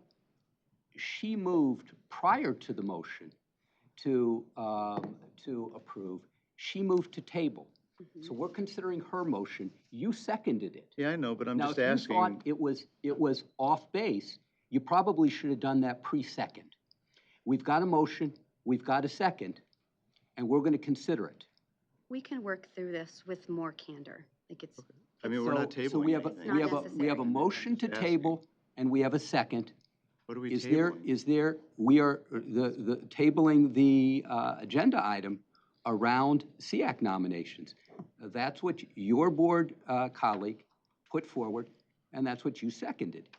So is there any discussion additionally around the tabling of this motion? If not, if we could have a roll call vote, please, Ms. Evans. Bullock? No. Lipton? No. McMillan? Yes. Pritchett? No. Pugh? No. Robinson? No. Snyder? Yes. Motion Very good. fails. Okay, and if I could have a motion now to approve the SEAC nominees. So moved. So I've got it from Dr. Pritchett, moving, from Senator Bullock, a second. Is there any discussion associated with this? Would you like to speak to your motion? Dr. Pugh, not Dr. Pritchett. I I beg mean, your people pardon. get us mixed up all the time. Dr. Pugh, well, there is a resemblance, yes. Yes, there is. So Dr. Pugh, I beg your pardon. Moved by Dr. Pugh, seconded by Senator Bullock. Dr. Pugh, to you, you moved the motion. We appreciate the work that SEAC is doing. We know that the work that they are doing is critical. We thank the presenters or the public speakers that came before us today, talking about the importance of the work. We know that there's a lot to be done around special education, and there's just a lot of work to be done. And so we need to keep that work moving forward and making sure that we have the committee made whole. Thank you very much, Dr. Pugh. Anyone else? Yes. Mr. McMillan. And Ms. Pettit, so You know, one of the items here that says that SEAC does is advise, crud, where is it? Well, I mean, yeah, I mean, advise the agency, the state educational agency of unmet needs within the state in the education of children with disabilities.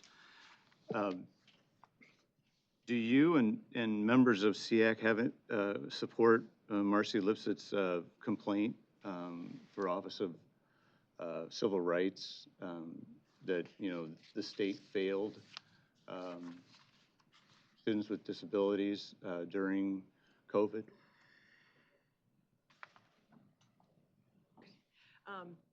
On behalf of SEAC, they advise on corrective action plans related to federal OSEP findings, so they don't advise on OCR complaints.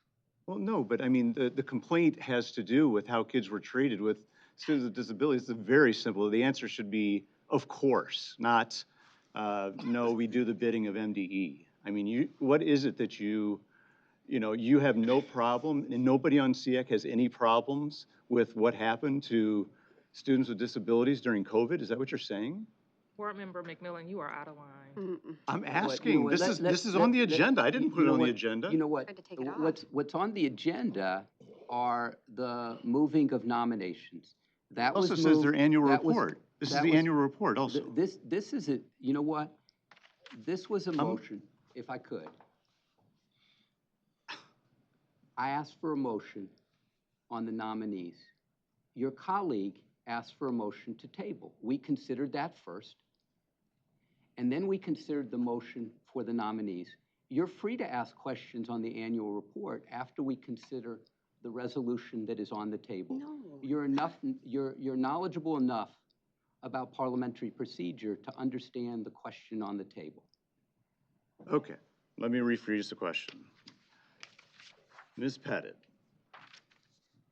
given the history of what happened with the state and how they treated students with special education, do you feel the members that are being requested to be put on the SEAC, do they support Marcy Lipsett's concerns with how these students were, special ed students were treated during COVID and post-COVID, as far as you know, making up for the losses that they experienced? Do the members that are being suggested and that we're being asked to confirm in this motion, do they share concerns of Marcy Lipsett, or do they think that the state did a perfect job, a wonderful job, a great job with kids with disabilities during COVID and after?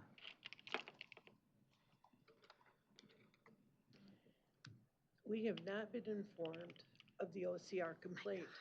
We've not been informed. That's not on our agenda right now. We have priorities every year that are specifically assigned to SEAC of what we need to look at.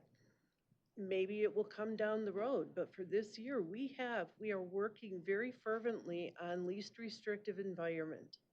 That's been our goal. That's been what we're broadening the understanding of accommodations and options for supplementary services. We're looking at specific monitoring activities and TA resources that the Office of Special Education might go in and use. So whatever's happening in that complaint is between the Office of Special Education and OCR. We're not privy to that information any more than anybody is. We are going to wait, and if the Department of Education or the Office of Special Education were to come to us and say, we need you to look at this, we need your opinions about this, we want to talk about this, we're looking for solutions to this, only then would we move forward. We're not asking our members, what do you think about the OCR complaint? Okay. I'm specifically directing my question regarding the motion that is before us.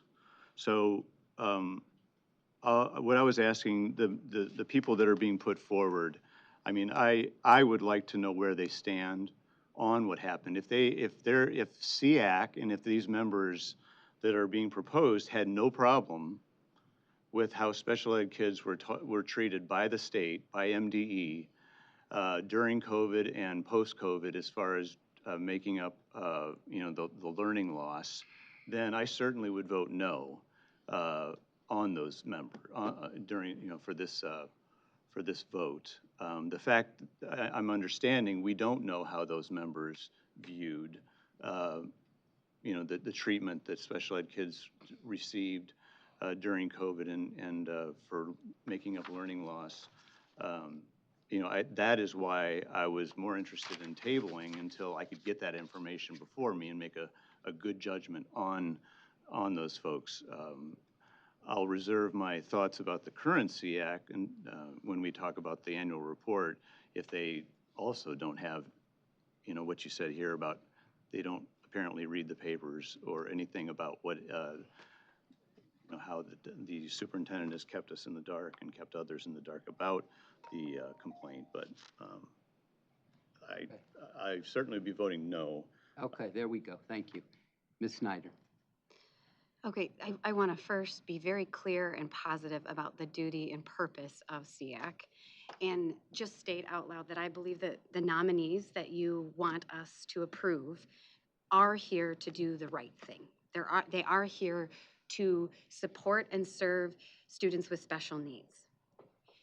With that said, it's mind-boggling that SEAC itself, which is the committee at the state level that is here to function in that purpose, is after months of reports and the reality of us being the only state in the nation in 27 years dealing with these types of complaints.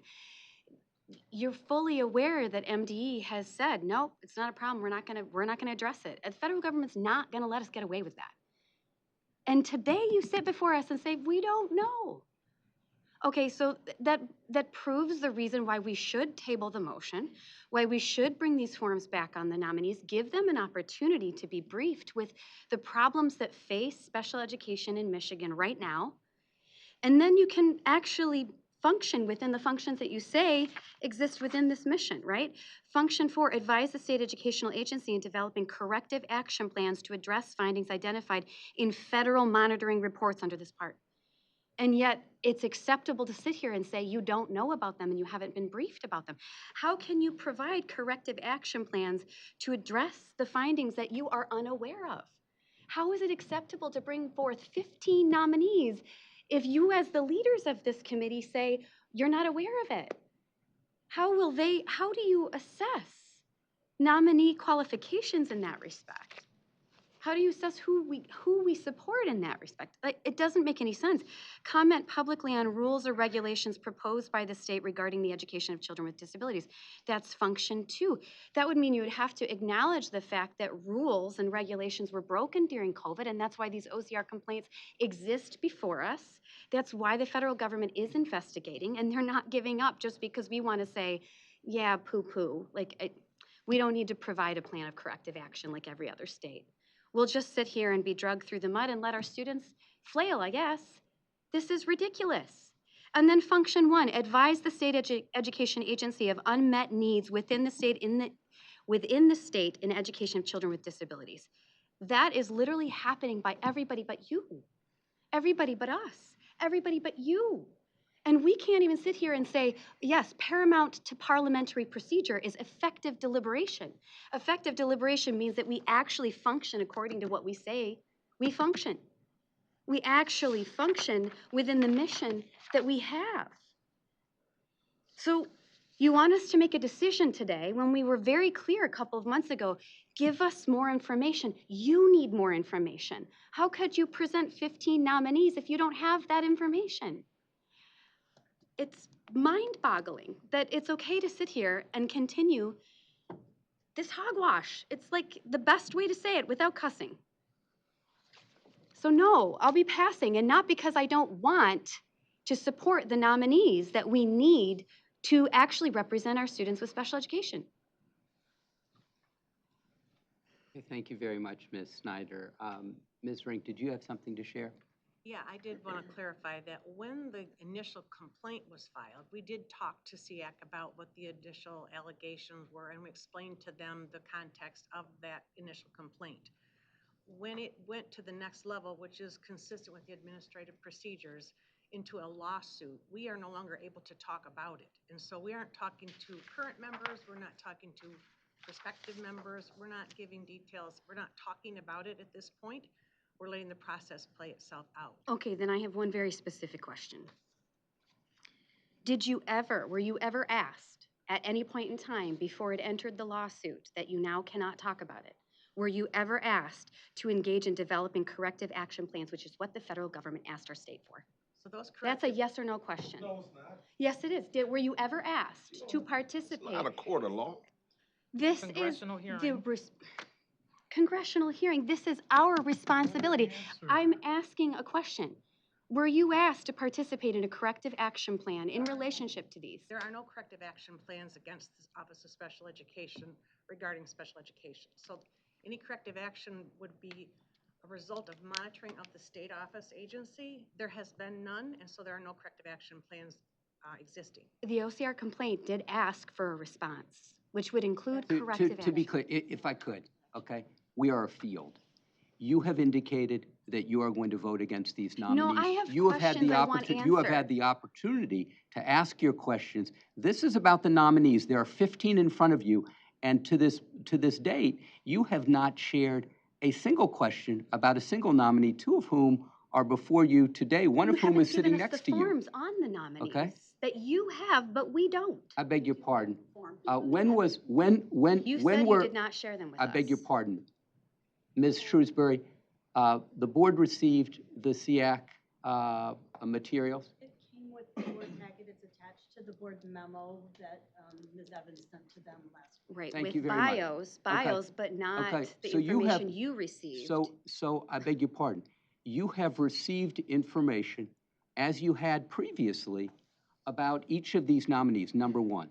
Number two, you have received the same materials that you have normally received. Number three, you've received the same materials that you've normally received that have generated positive votes in this circumstance. And I might add, number four, if you'd had questions about, say, Superintendent Kennedy's qualifications or Ms. Kuzmano's qualifications, or for that matter, the other 13 prospective members' I do, and I'm qualifications. I asking beg them your right pardon, now. I'm finishing. If you'd had those questions, you could have shared them in advance. 2 months ago, I did. As is professional courtesy. 2 months ago, they were not before you. If you had had the courtesy to share your questions about the 15 members, 15 nominees in front of you, we could have provided you with that information in You advance. can carry on with your soapboxes in response to my questions that you're encouraging not be answered, but that doesn't mean my questions have been answered. What And would you again, like one to more- know about one more any of the thing. nominees? First time in 27 years, we're the only state dealing with this, and you're encouraging that these questions go unanswered, that there not be effective deliberation or discussion before nominations actually occur. You even said just now, in the process of this, okay, we tabled the motion, we then made the motion, we can talk about the annual report after. That's your process. That's ridiculous, and it's not effective deliberation. Well, with due respect, Ms. Snyder, you were the one who initially moved to table. And I wouldn't take You that could have- back. with- The point with- I'm trying with to due make- res- You'll let me finish. With respect, you could have begun to ask questions about the annual report. Yeah. But you so quickly jumped in. That's to not what I'm not commenting finished. on.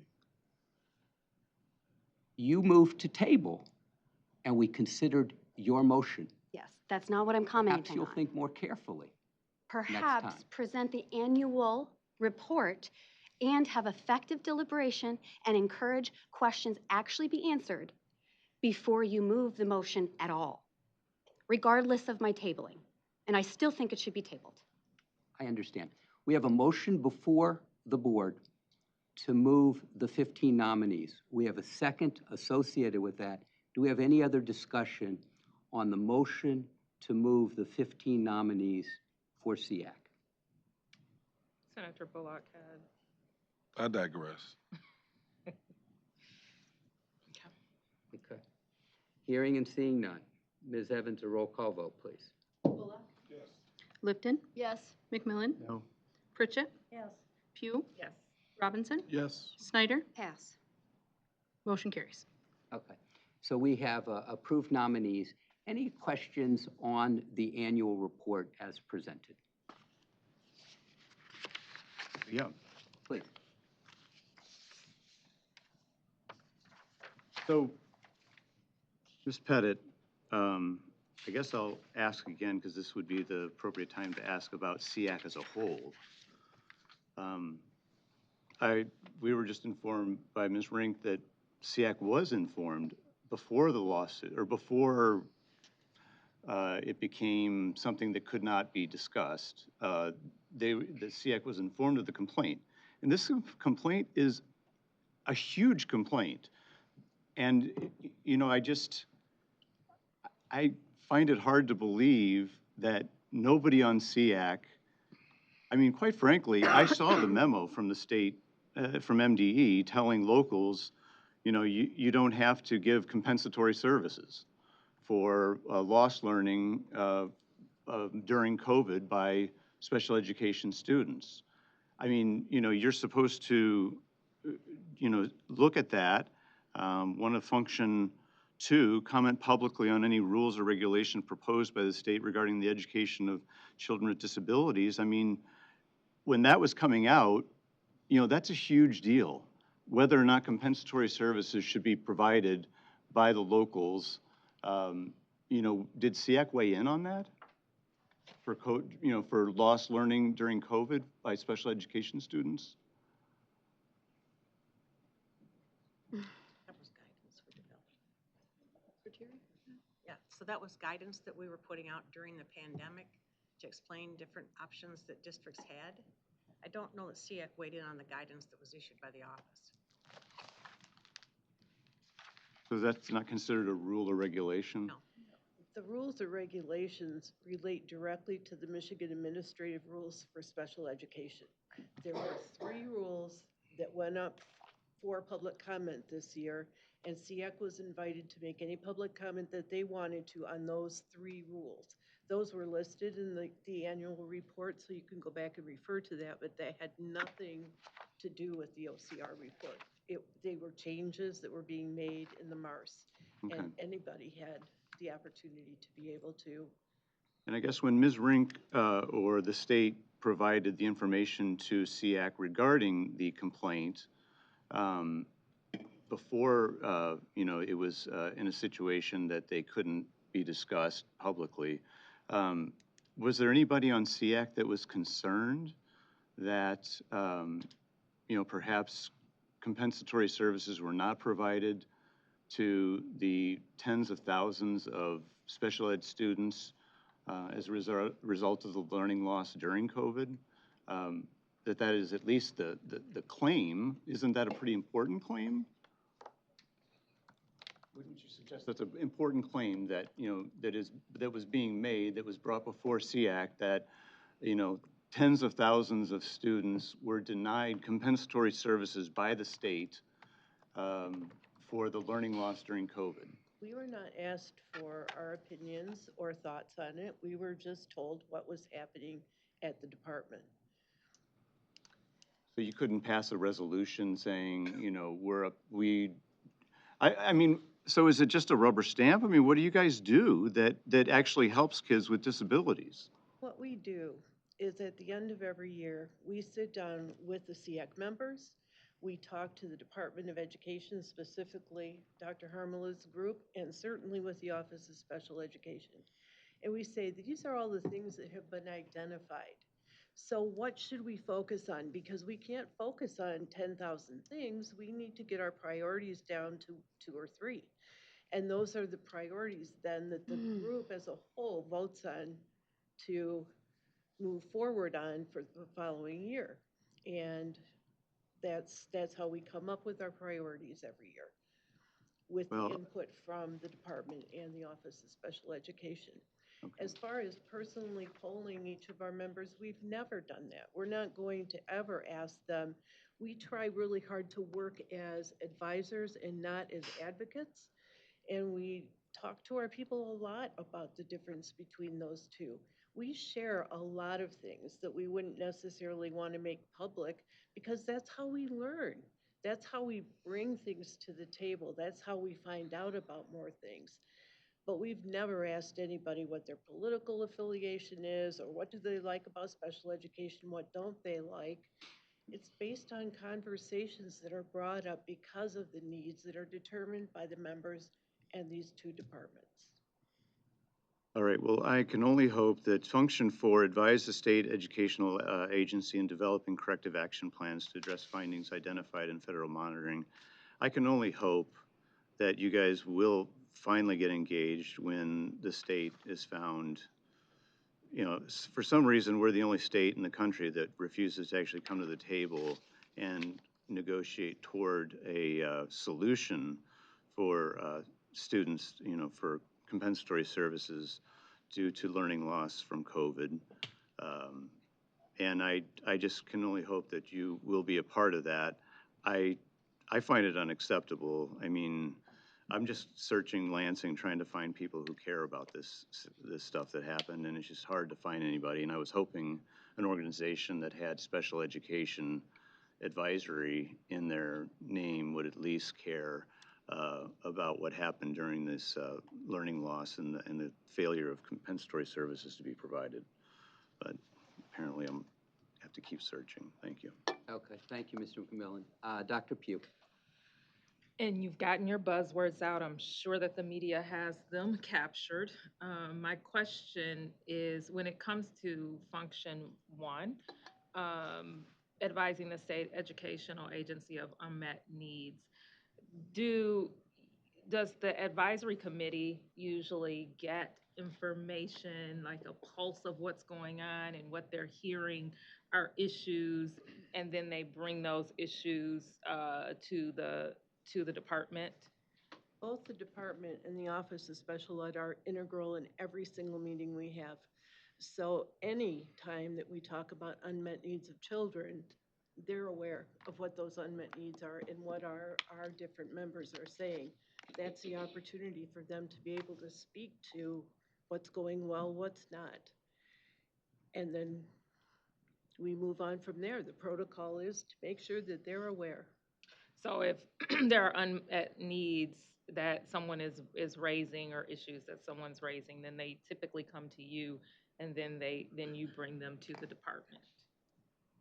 And there might be 2 or 3 families that have a specific need and it's urgent for them and they want us to fix it. Right. We don't fix, first of all. Second of all, we only advise, and that's 2 members out of 80 or 77, I think we're at right now. So we have to look at the good for the whole. You know, we don't just, everybody has a chance to say whatever they need to say. So if something goes to a complaint, you probably would hear it first at CIAC? No, we don't hear it first. And the complaint that we're talking about, I'd like to make a differentiation here because an OCR complaint is very different than the complaint that's listed here in the functions. Mm-hmm. The functions directly relate to an Office of Special Education complaint. If a complaint is made to the Office of Special Education, it goes to her. Mm-hmm. If an OCR complaint is made, it has nothing to do with what IDEA charges CIAC to do. Mm-hmm. But if you did, then you would bring it to the department. If it did, we would bring it. Yeah. Absolutely. Okay. Thank you, Dr. Pugh. Other board members? Ms. Snyder. Would you suggest that maybe that needs to change at a federal level, that IDEA should oversee the idea that such a committee that is charged to perform these tasks have access to these functions within the full capacity, instead of just parts of IDEA? You're just for a tiny picture, not the larger picture.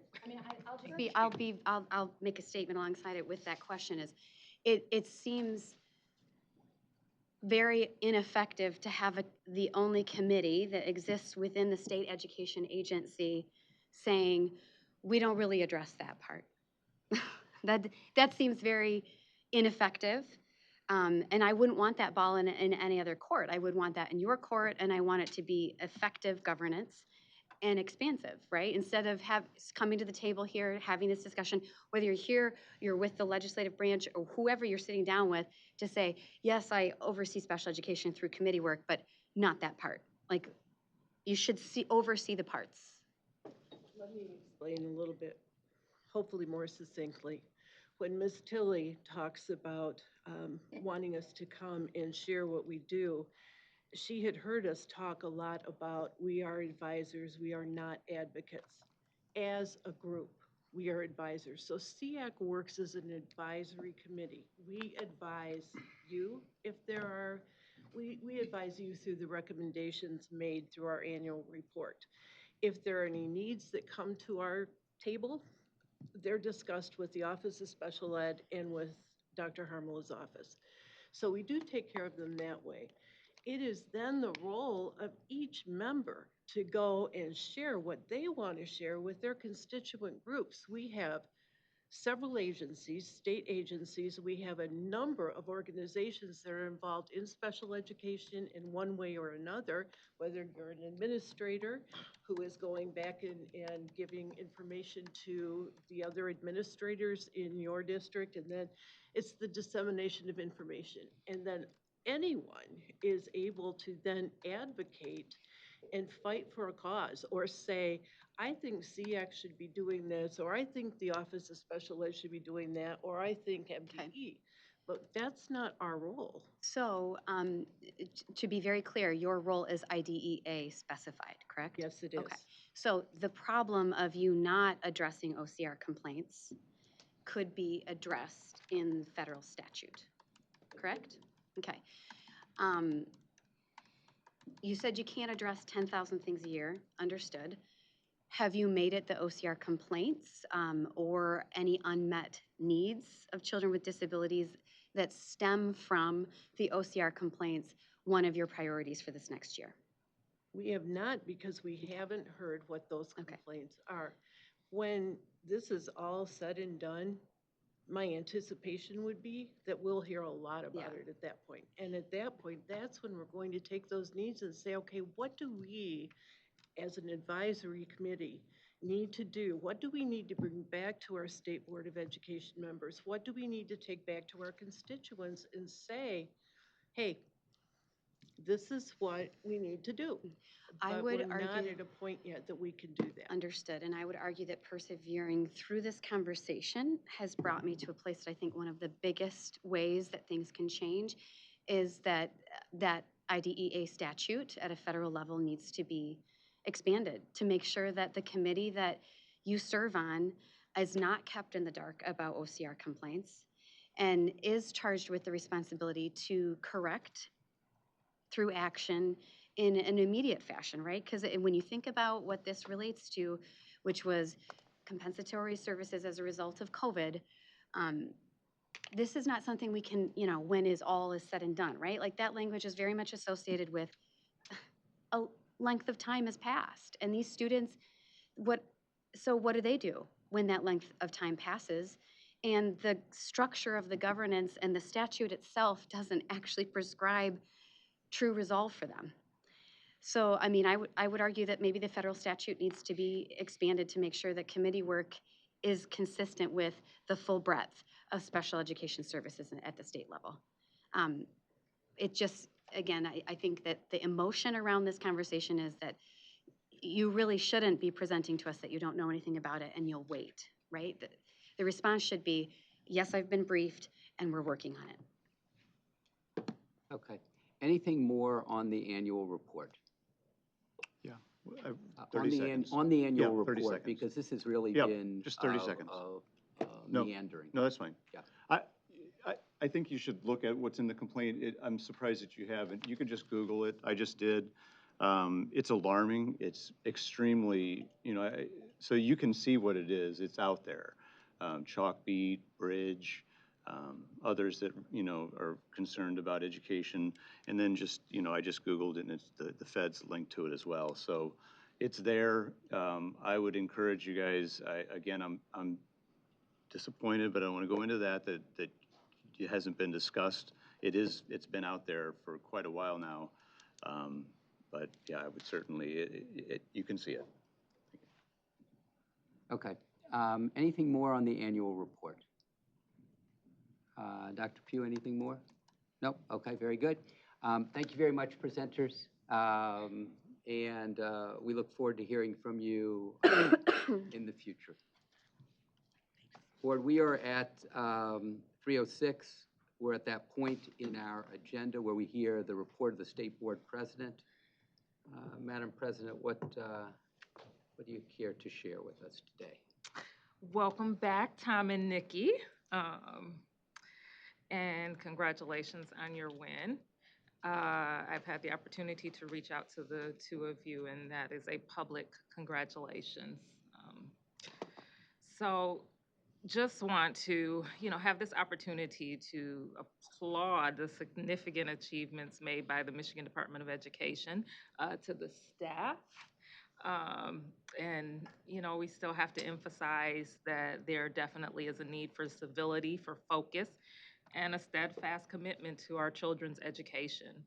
The progress across all the goals, all goal areas, it reflects the ongoing dedication to improving educational outcomes and opportunities for Michigan students. And to the point of many of the public speakers today, it exemplifies working together with stakeholders and working together.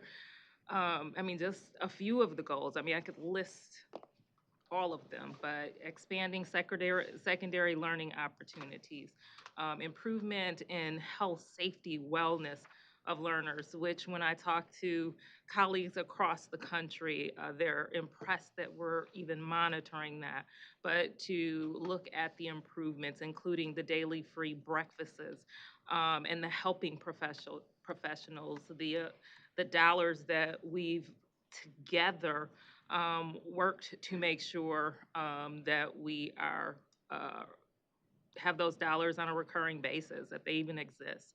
The increase in high school graduation rates, the increase in the number of certified teachers, and to increase the number of teachers of color. I was able to share that with a group earlier today, and they were excited to hear that news.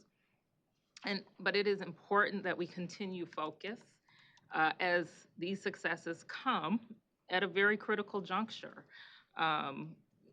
As the state prepares for challenges under a new administration, which has threatened to defund public education. And we have a call to action and accountability, and we must celebrate these wins, but we must remain vigilant because we are not going back. We will not allow political dog whistles that have long harmed our children and our students' safety. We will work to create safe learning environments.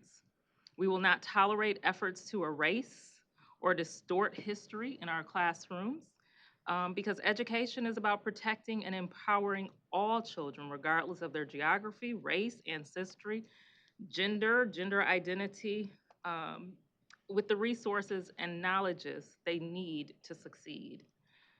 So, our path forward, this board must remain resolute in our mission to advocate for equitable funding, safe and modern school facilities, and resources necessary for every Michigan child to thrive. I agree with one of the callers today.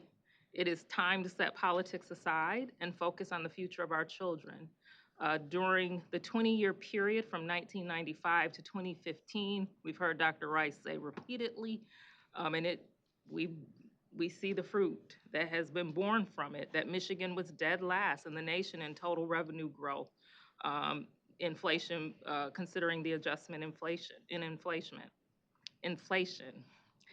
It's hard to compete when these resources for education didn't keep up, but we must build, rebuild, and reimagine an education system that has, for many, failed to live up to its promise. So today's update on the remarkable progress being made is a reminder that all of us coming together is how we create a brighter, more equitable future for students across the state. And that is all that I have. Thank you, Dr. Pugh. terms of remarks to the superintendent, I certainly got a fair bit in this morning. But I would like to talk about one other issue, which I saw last week, in an eventful week last week. The Detroit Free Press reported that Black students in Michigan and elsewhere across the country received text messages indicating that the recipient, quote, has been selected to pick cotton at the nearest plantation. Another read, "Greetings, you have been selected to pick cotton at the nearest plantation. Please be ready by 12 a.m., November 15, 2024, no exceptions. Bring all of your belongings. Our exclusive slaves will be there by 11:45 to pick you up in a large brown van.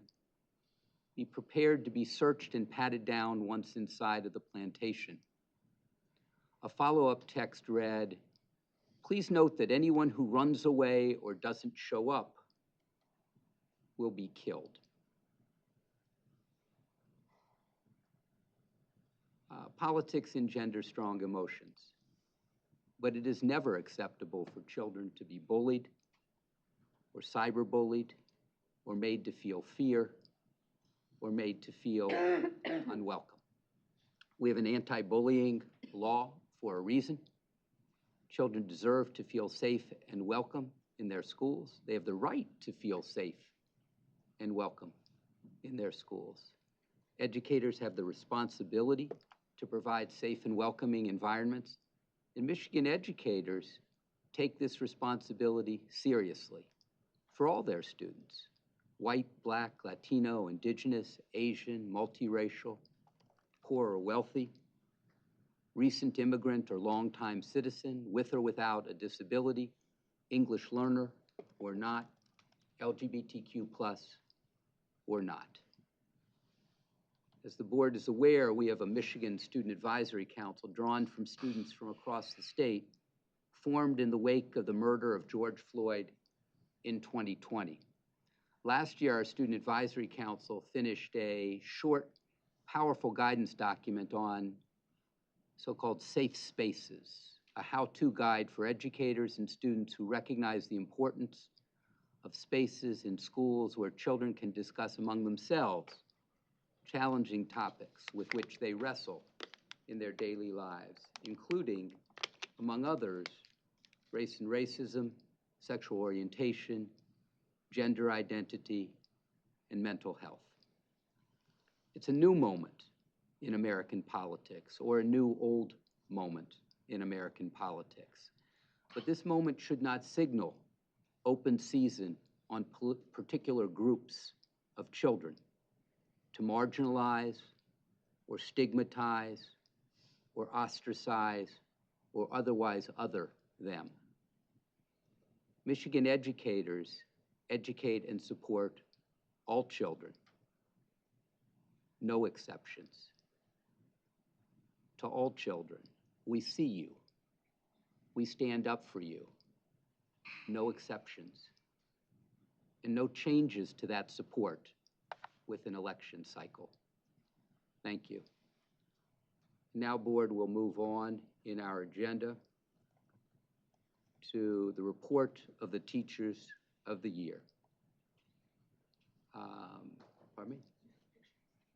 I do have pictures. We'll hold on to pictures. Okay. We'll do the pictures after the Teachers of the Year bring us back home. We do have some pictures. We'll share those in 60 seconds after the Teachers of the Year present. Your presentation, Teachers of the Year, is one we always look forward to. We welcome Ms. Kelly Kuzmano, 2024-2025 Michigan Teacher of the Year, English Language Arts teacher at Rochester High School, Rochester Public Schools, and Ms. Melissa Frost, Region 7 Regional Teacher of the Year, Science Teacher at Buchanan High School, Buchanan Community Schools. Buchanan High School celebrated its 100th anniversary just a couple of years ago, and I was pleased to be at that 100th anniversary celebration one Saturday morning into the afternoon. Teachers of the Year, welcome. Thank you. Thank you. Here is Melissa. Good afternoon, everybody. Hopefully this is a little more lighthearted. Here we go. So, I'm Region 7 Teacher of the Year. I went to Ferris State University to get my bachelor's degree in secondary science education. And then once I ended up in the classroom, I said, ooh, I think I need a master's degree. So then I decided to go to Indiana University in South Bend because at that time I was living in Indiana. We'll let that slide. I know. Go Hoosiers, you know. Those are fighting words, I know, but that's okay. I've been at Buchanan for 20 years now. I took the master's degree that I earned at Indiana University and integrated that into my teaching style, inquiry-based, project-based learning. And so I would say that that was a really instrumental teaching tool for me, was the master's degree that I earned from there. A few years ago, I was elected School Farm Advisory Council chairperson. So Buchanan is one of 4 schools that has a school farm that is an actual working farm. And so I'm the president of that operation right now. So we're hoping to expand, and we have a dream, and we'll see where we are in 10 years. Some of the best experience I ever had was at the Kellogg Biological Station a few years ago. I did a research experience for teachers there. And in that program, you are partnered with a science lab and a PhD student, and they help you bring science to your students by doing field work and then collecting data and analyzing data, and that has been instrumental in the projects you're going to see highlighted today. On the personal side of things, I kind of like little boxes. So I keep my personal life in one box and my work life in a different box. But my husband, John, and I have 2 teenage daughters. I guess Elizabeth's not a teenager anymore, but she was when we made the presentation. I'm a member of the American Geophysical Union. You're like, you're a science teacher from Buchanan with a biology degree. Because of the work at the biological station, the work was picked up by the American Geophysical Union, and I wrote an abstract that I presented last year at their conference in San Francisco. So that was a fun experience. And then this summer, I'm going to co-chair the K-12 Partnership Planning Committee for KBS, so getting excited about that. And then if I have spare time, I like to nature journal, preserve food, and then, of course, walk with my dog, Vera. Okay, so what you see here are my students engaged in project-based learning. A few years ago with the Kellogg Biological Station, I had this courtyard like most schools do, and it was just this monoculture of grass and weeds and things like that. And I said, well, why can't we put in a prairie? So my principal, he's a great guy, Brian Pruitt, he said, sure, put in a prairie. So we put in a prairie, but of course, prairies are kind of weedy messes. They kind of look like a mess. And so when the students got to school this year, they're like, what is this? And I said, you're going to figure out how to make this attractive and still serve its function. So since the beginning of the school year, they've been looking at the prairie, they've been identifying issues, they form groups, and then they're implementing those solutions, making websites, and I think growing a lot as both humans and scientists. I kind of summarized that already, but I really think that I'm really fortunate to teach environmental science because I can take the science that they learned in their chemistry class, their biology class, and earth science, and we can do this interdisciplinary approach where we talk about society, the environment, science, how are you going to be a good citizen. There's so many aspects of this that is so much fun to teach, and I really enjoy watching them grow and change. They're juniors and seniors in high school, and usually juniors and seniors in high school are too cool for school, but these kids, they get out there, they pull the weeds, they line the path with the landscape fabric, they install the wood chips, they do all the work, okay? So like, I just love seeing them grow and work together, and it's been a great experience. So that's why I do project-based learning. And I think it's also important, especially with Melissa's science background. She is way more sciencey than I can really even talk about. But I wanted to highlight a couple of other places where project-based learning is really strong. And there are two examples through Rochester Community Schools. The first has to do with our adult transition program special education students. They run Jitters Coffee Shop, and you see the pictures up there on the slides. Students in this program make and serve treats. They sell micro enterprise crafts and gifts, and look out for the holiday season because they have a whole special program. And they sharpen work skills. And it is a beloved program in our community, and it is all staffed, organized, and ran by these students. So I think that is another awesome project-based learning opportunity. The second one has to do with math. Do not ask me for the finer points of the math. But in 2023 and 2024, so it just happened, RCS math students partnered with the Oakland County Sheriff's Office through their traffic crash unit. And through that partnership, officers shared real life scenarios, and they walked students through simulations and traffic observations. And through that experience and through math, how much more of a amazing opportunity than sitting in a classroom going over problems.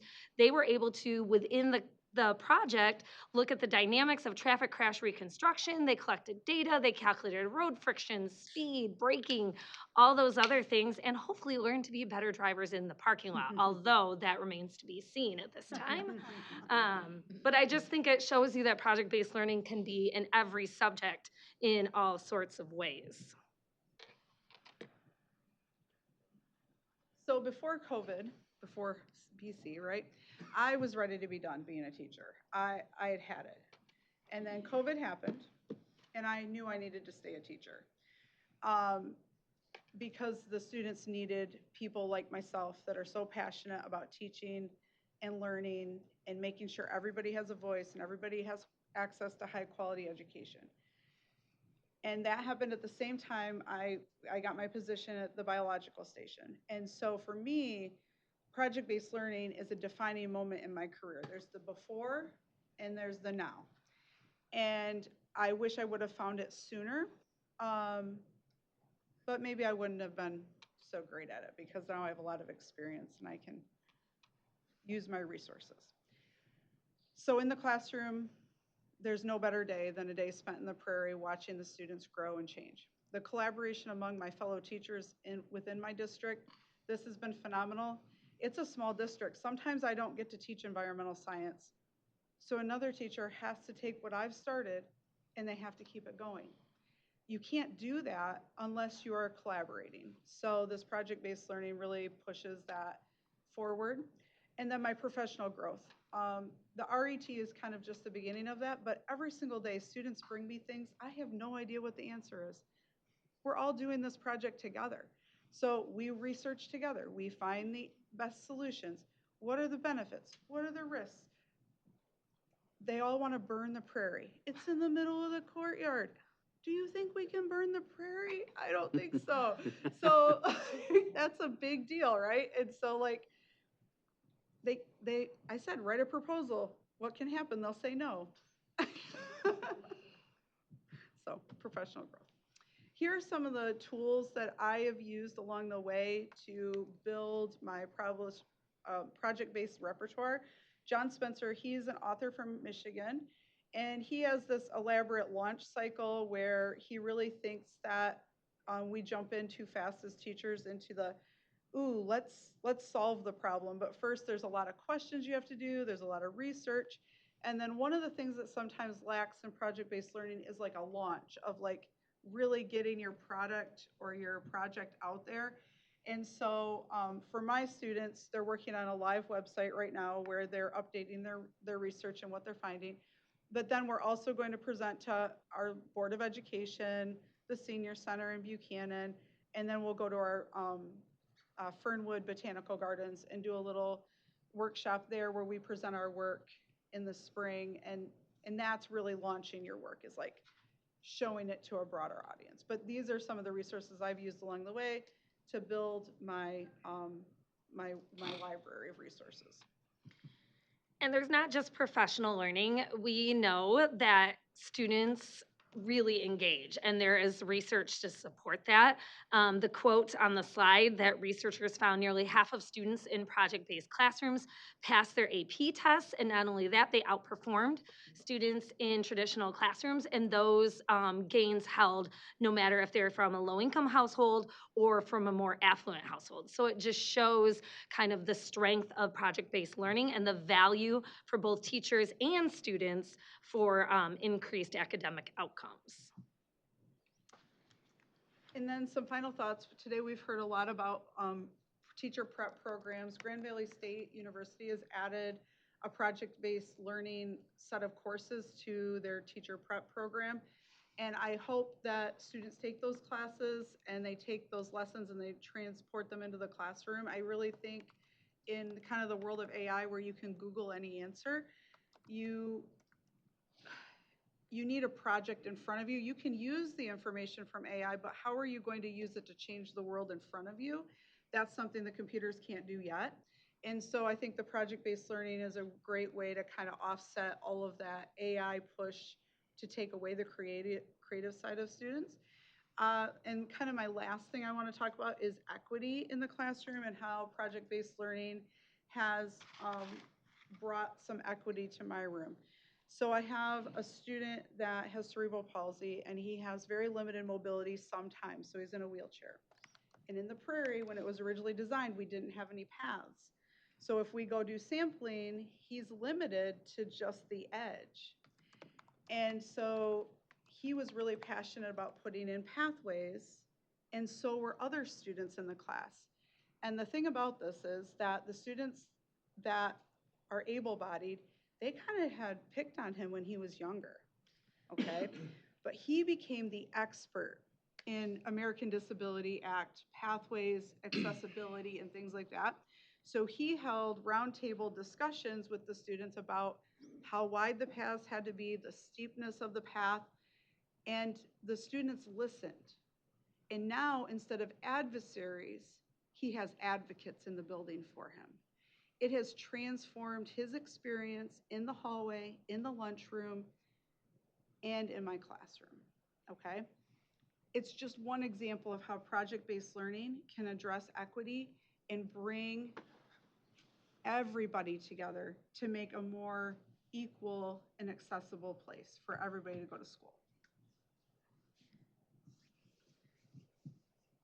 All right, and then I've had a busy month, but this was done 2 months ago. So I'm going to flash back to 2 months ago. I continue to do activities with the Michigan Teacher Leadership Advisory Council. That has been very informative. I think one of the things that I like best about the group is we represent all 10 regions of Michigan. So it's really, I mean, there's not really another opportunity where I have to talk to all 10 regions at one time. So we have met and learned a lot about the department, but just about the landscape, about teachers' role within that. And so I'm very indebted for that experience. And you see in that picture, that's me and Calvin doing some sort of game, but he's a stitch in that room. So I've just really enjoyed that experience.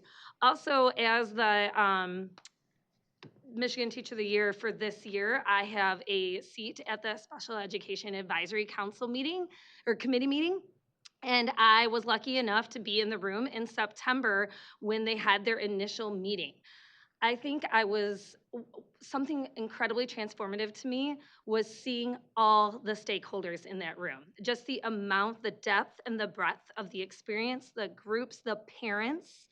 There is so often, I think, moments in our year as teachers, but even as leaders, where we're in a small space listening only to maybe an echo chamber. And in that room of SEAC, it just seemed very informative, instructive, and just had such a depth of knowledge. And particularly, I enjoyed talking to the parents that were in that space because their knowledge and just expertise is amazing to me. And then finally, I paid a visit to the Washtenaw International High School, also affectionately known as Y High, and that is the picture in front of you.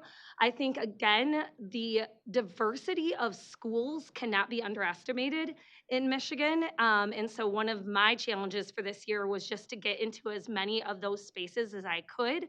I enjoyed the visit immensely. I don't know as much about, the IB program because in Rochester Community Schools, there's more of a regional cohort of IB schools in Bloomfield. So my knowledge needed to be grown in that area. I think one thing that I learned from the visit, though, is just how sometimes they feel like they need to be heard more on the state level. And I think that that's important, again, in my role this year of just continuing to amplify those experiences. So I've really enjoyed it. Turn it over to the board for any questions. That concludes our presentation for this month. Thank you both. You're welcome. Teachers, we appreciate you. Board members, any reflections? Dr. Robinson, thank you very much for leading off. I would just like to share my home address with the students who are laying mulch. And that sounds like a great project, and I hope they don't burn it. Right. No, I don't think that'll be happening. I really don't think they're going to get permission for that. Thank you, Dr. Robinson, for always nurturing the soil. Yeah. Senator Bullock. So, like, I'm really big on, like, the assistance of, so like you said, the young man who was in the wheelchair, Yeah. so they just, did they observe him not being able to participate the way they did, or did you actually like have them kind of like imagine, No, or did he have them imagine what it's like to not be able to do that function because there isn't a path, there isn't a, it's like if you blindfold somebody now, tell them to walk around a room, they kick toe enough, they start to understand, right? I appreciate your question. They noticed it. There was the day where he was in the wheelchair and we were sampling plant biodiversity, and he was doing it, but he couldn't do it the way they were doing it, and they noticed. And they said, well, Mrs. Frost, why aren't there paths? And I said, why aren't there paths? So I put it on them, and then they started collaborating together, and then that student did all the research about how wide and the steepness, and then I actually have 2 hours of environmental science, so I had that student come and meet with my other hour. So we didn't just change one class's dynamic, we changed 2 classes' dynamics, so then we spread it even further. So like the students notice everything. Of the generation where they take a picture of everything, they notice it all. And giving them a place where they can do something about it, I think that's really important role of education, is like give them a safe space where they can realize those dreams and ideals. Thank you. Thank you, Senator. Other questions or comments for our Teachers of the Year? Okay. Hearing and seeing none, Ms. Kuzmano, there was someone who looked weirdly like you in that last slide. But when you get tired at the end of the day, everybody kind of starts looking the same. Ms. Frost, you mentioned monoculture. Talk to us about monoculture, because most of us aren't scientists. Oh, so monocultures are anywhere where there's just one plant growing. So it could be a farm field where it's just soybeans or it's just corn, but a yard or a golf course where it's just one kind of grass, that's a monoculture. And for ecology, monocultures are kind of scary because they break up the landscape from where pollinators can go. And so usually monocultures don't offer much in the way of benefits for pollinators. And so they break up the landscape and they kind of make this patchwork, so it makes it hard for pollinators to get from one place to another. And if the pollinators can't get from one place to another, then the entire ecosystem kind of starts to derail pretty quickly. So that's part of what I teach in environmental science too. So we appreciate that. Some of us taught world language. Yeah. So we don't necessarily know what a pollinator is. Okay. But we might know what like a bee is, right. For example. Sorry, I get in my nerves. It's all good. You know something. It's all about communication. Yeah. You mentioned growth of students, but it didn't sound like you were talking about academic growth solely. Talk to me about that. So while I understand the standardized tests are important, and my students do have like objectives they have to meet that are environmental literacy, but really the job of secondary education is growing children into young adults that can make good decisions and be citizens and contribute to the goals of society, right?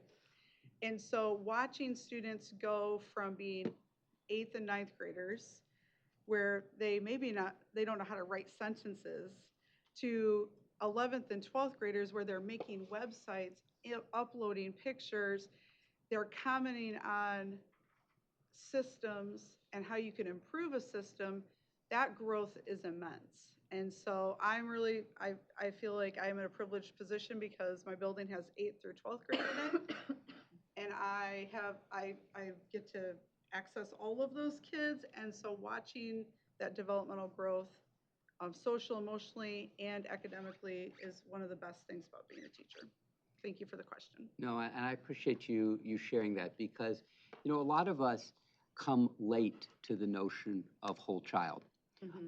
We start our teaching focused on one aspect of a child or another. I'm not saying that that aspect is a bad aspect. I'm just saying that there's so much more to children, to humans, as you point out, than simply a single aspect. And when I heard your reference to growth, I heard it being a broad reference, not a narrow reference. I don't find fault with it at all. I just wanted to give you an opportunity to express that. So I appreciate that. Thank you. And then the reference to equity, because sometimes people glitch on the term equity.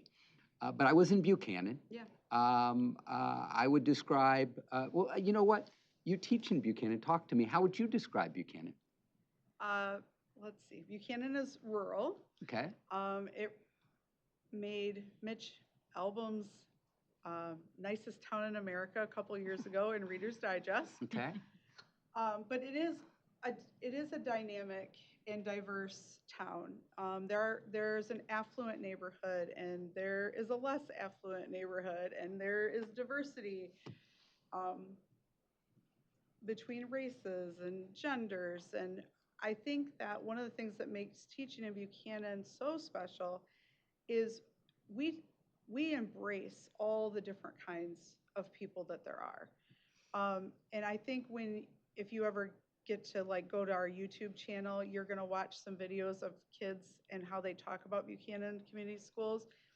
And you're not going to think I'm just saying this because I'm at the State Board of Education meeting, but it is the nicest place to teach. The kids are kind and courteous. They accept all kinds of humanity without question. They just accept it all. And so where does that come from? It comes from the leadership, the superintendent, the Board of Education, the building principals, and the teachers building that culture of community. And earlier when you guys were talking about like making schools consolidated, I was like, but we have such a good community school. Like that's part of what makes the school so special, and it allows me to be the kind of teacher I am, is that it is a real community. Thank you. Thank you I'm not very sure I much answered the thank you very much for sharing. I think you know what? I think you did justice to it. I think the point is that your reflection on equity doesn't come from a particular political bent. No. It doesn't come from a particular type of district.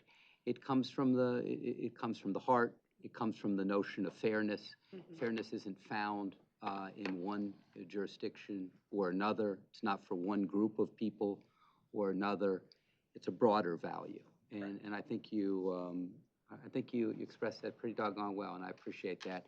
Say hello to Superintendent Robinson for me, would you please? Thank you. Teachers of the Year, we appreciate you. Thank you very much. We always look forward to this presentation. Thank you. Thank you. Board, we're going to move along to on our agenda. And speaking of elements of our agenda that we always look forward to, we're now at the state and federal legislative update. It does not get any better than that. And we'll now hear from Mr. Bob Wheaton, Director of the Office of Public and Governmental Affairs, and Dr. Cheryl Kennedy, Legislative Liaison in the Office of Public and Governmental Affairs with the state and federal legislative update. We appreciate also with us today is Olivia Ponte, our legislative analyst. You can do the Queen's wave in back. Thank you very much, Olivia. Mr. Wheaton and Dr. Kennedy, welcome. Good afternoon, board members. We have our legislators coming back after the election now, so I imagine there's going to be one or two things they're going to want to get taken care of between now and January, but Dr. Kennedy can share a little bit more about that with everyone. Sure, thank you very much, and congratulations to Mr. McMullen and Ms. Snyder. You may not have heard there was an election about a week ago, both federal and state and local, and what we are expecting in the new term is that the House of Representatives will switch leadership from Democrat to Republican, and that will bring in, of course, new committee chairs, new committee members, new committees, potentially. So part of this work is always building those strong relationships with our leadership and making sure that we're communicating back and forth and have a good trusting foundation for that work. So that's what we're thinking about, as well as lame duck coming up. In the this week, starting with this morning, House Bill 4027, which it supports the Purple Star program, was reported out of the House Education Committee, and House Bill 5735, which just cleans up language in the Michigan Merit Curriculum Law, had a hearing, and we expect that to be reported out next time we meet. Also, Senate Education Committee will be holding hearing tomorrow about the charter transparency bills. I don't need to tell this body that you more recently passed a resolution asking for more transparency. Dr. Pugh and Dr. Carnell will be providing testimony supporting the bills and the board's points of resolution on that topic to the Senate Education Hearing Committee tomorrow at 11. Other than that, I'd say that's the big news, and then there will be a small break as the legislature goes what they call hunting season over the holiday, Thanksgiving holiday, and we'll be back in December. And that's when we'll really have a sense of the depth and breadth of the agenda for lame duck. Thank you very much. And we'll have very few weeks left. Right. Okay. Very good. Thank you. Questions for either Mr. Wheaton or Dr. Kennedy? We need to put you up on the agenda at 9:30 or 9:45 in the morning, when no, this is just fine. When people are filled with a lot of energy. Thank you very much for your presentation. Appreciate it. Thank you. Dr. Pritchett, State Board of Education Legislative Committee report. We met on Halloween, October 31st, and at that point, there hadn't been an election, so there was discussion about what could or might happen. Our next meeting is scheduled for a Tuesday, December 3rd at 12:30. The link is always on our MDE email page, or if not, Liz is always available to be able to shoot you the link via electronically so that you can join us. But December 3rd at 12:30 is our next meeting. Okay, thank you very much. State Board of Education member comments at 3:44. Dr. Robinson. Thank you, Mr. Chair.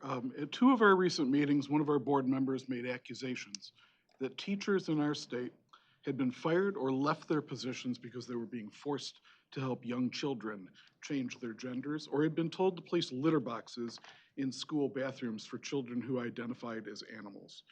I appreciate our state superintendent, who regularly sticks up for children who are often marginalized in society for one reason or another, who said the following from his chairman's role. It was jarring, but perhaps not surprising, to hear the anti-gay, anti-trans rhetoric this morning.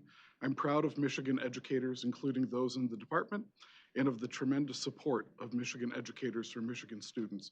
Our educators across the state support our kids in myriad ways, but to be clear, That support does not extend to advice on surgery and on transitioning. Going on, we have seen many persons spread these sorts of wild, irresponsible lies and blatant disinformation over the past few years with disastrous results.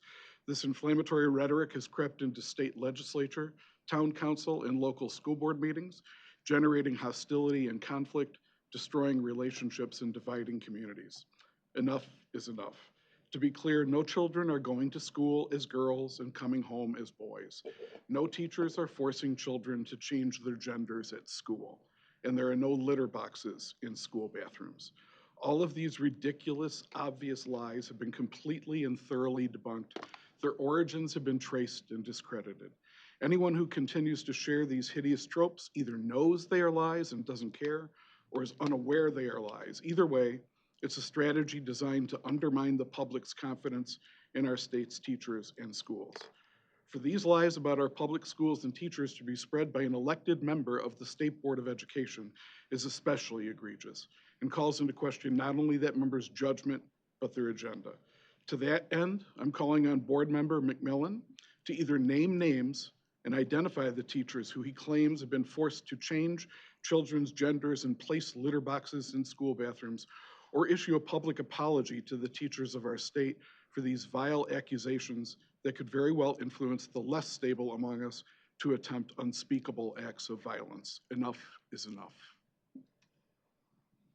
Thank you very much, Dr. Robinson. Anyone else from the board care to share? Sure.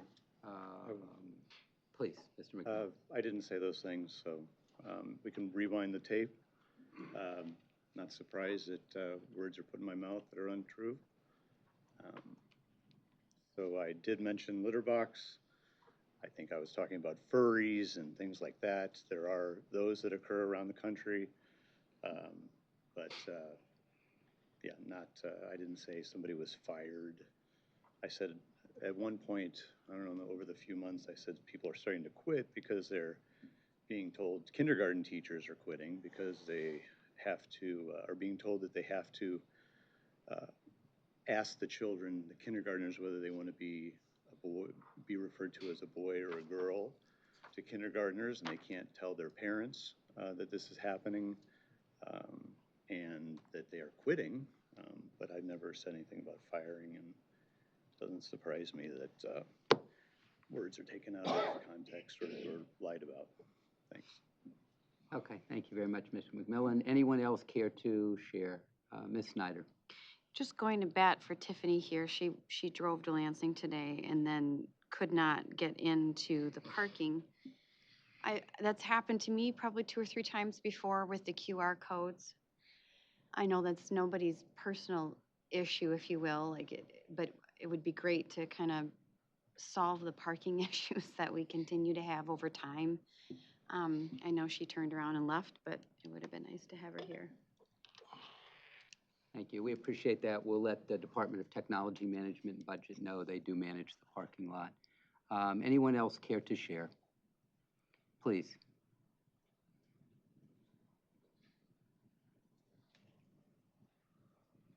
Silence here, which is unusual for me. I guess I would just ask that all of us kind of look back at today and the way that some of our presenters were treated. And we can do better, and I'm putting myself in there too, because sometimes I'm too quiet. I don't bring up a lot of experiences that I could bring up or challenge sometimes when I need to, because I don't think that's what this board's supposed to be doing. So I take a step back and I say to myself, all right, this too shall pass, and I'm going to be the adult in the room and not say anything. And I'm not sure that's the right way to go either. But I didn't like, and I want to put on record, the way that a couple of our presenters were treated today. They're here giving us information. We may not like the information. I get that. And that makes sense. Sometimes we got to be real careful when we're questioning or asking for clarification, that we do that in a way that we're not making them feel as though they're being attacked. And so I guess those are my observations from today's meeting. And I am making a personal pledge to myself to maybe speak up a little bit more when that happens and not sit back and go, this too shall pass, because it doesn't seem to be. Again, we can disagree with the information being given to us. We can question, that's what we're here for. But we need to stop personalizing it to the people who bring it to us. That's not fair. Thank you. Thank you, Dr. Pritchett. Other board members? Once, twice, thrice. Future meetings of the State Board of Education are Tuesday, December 10th, January 14th, February 11th, all regular meetings, all at 9:30 in the morning. Board, it is 3:51 p.m. Enjoy the gift of time. Thank you. We are adjourned.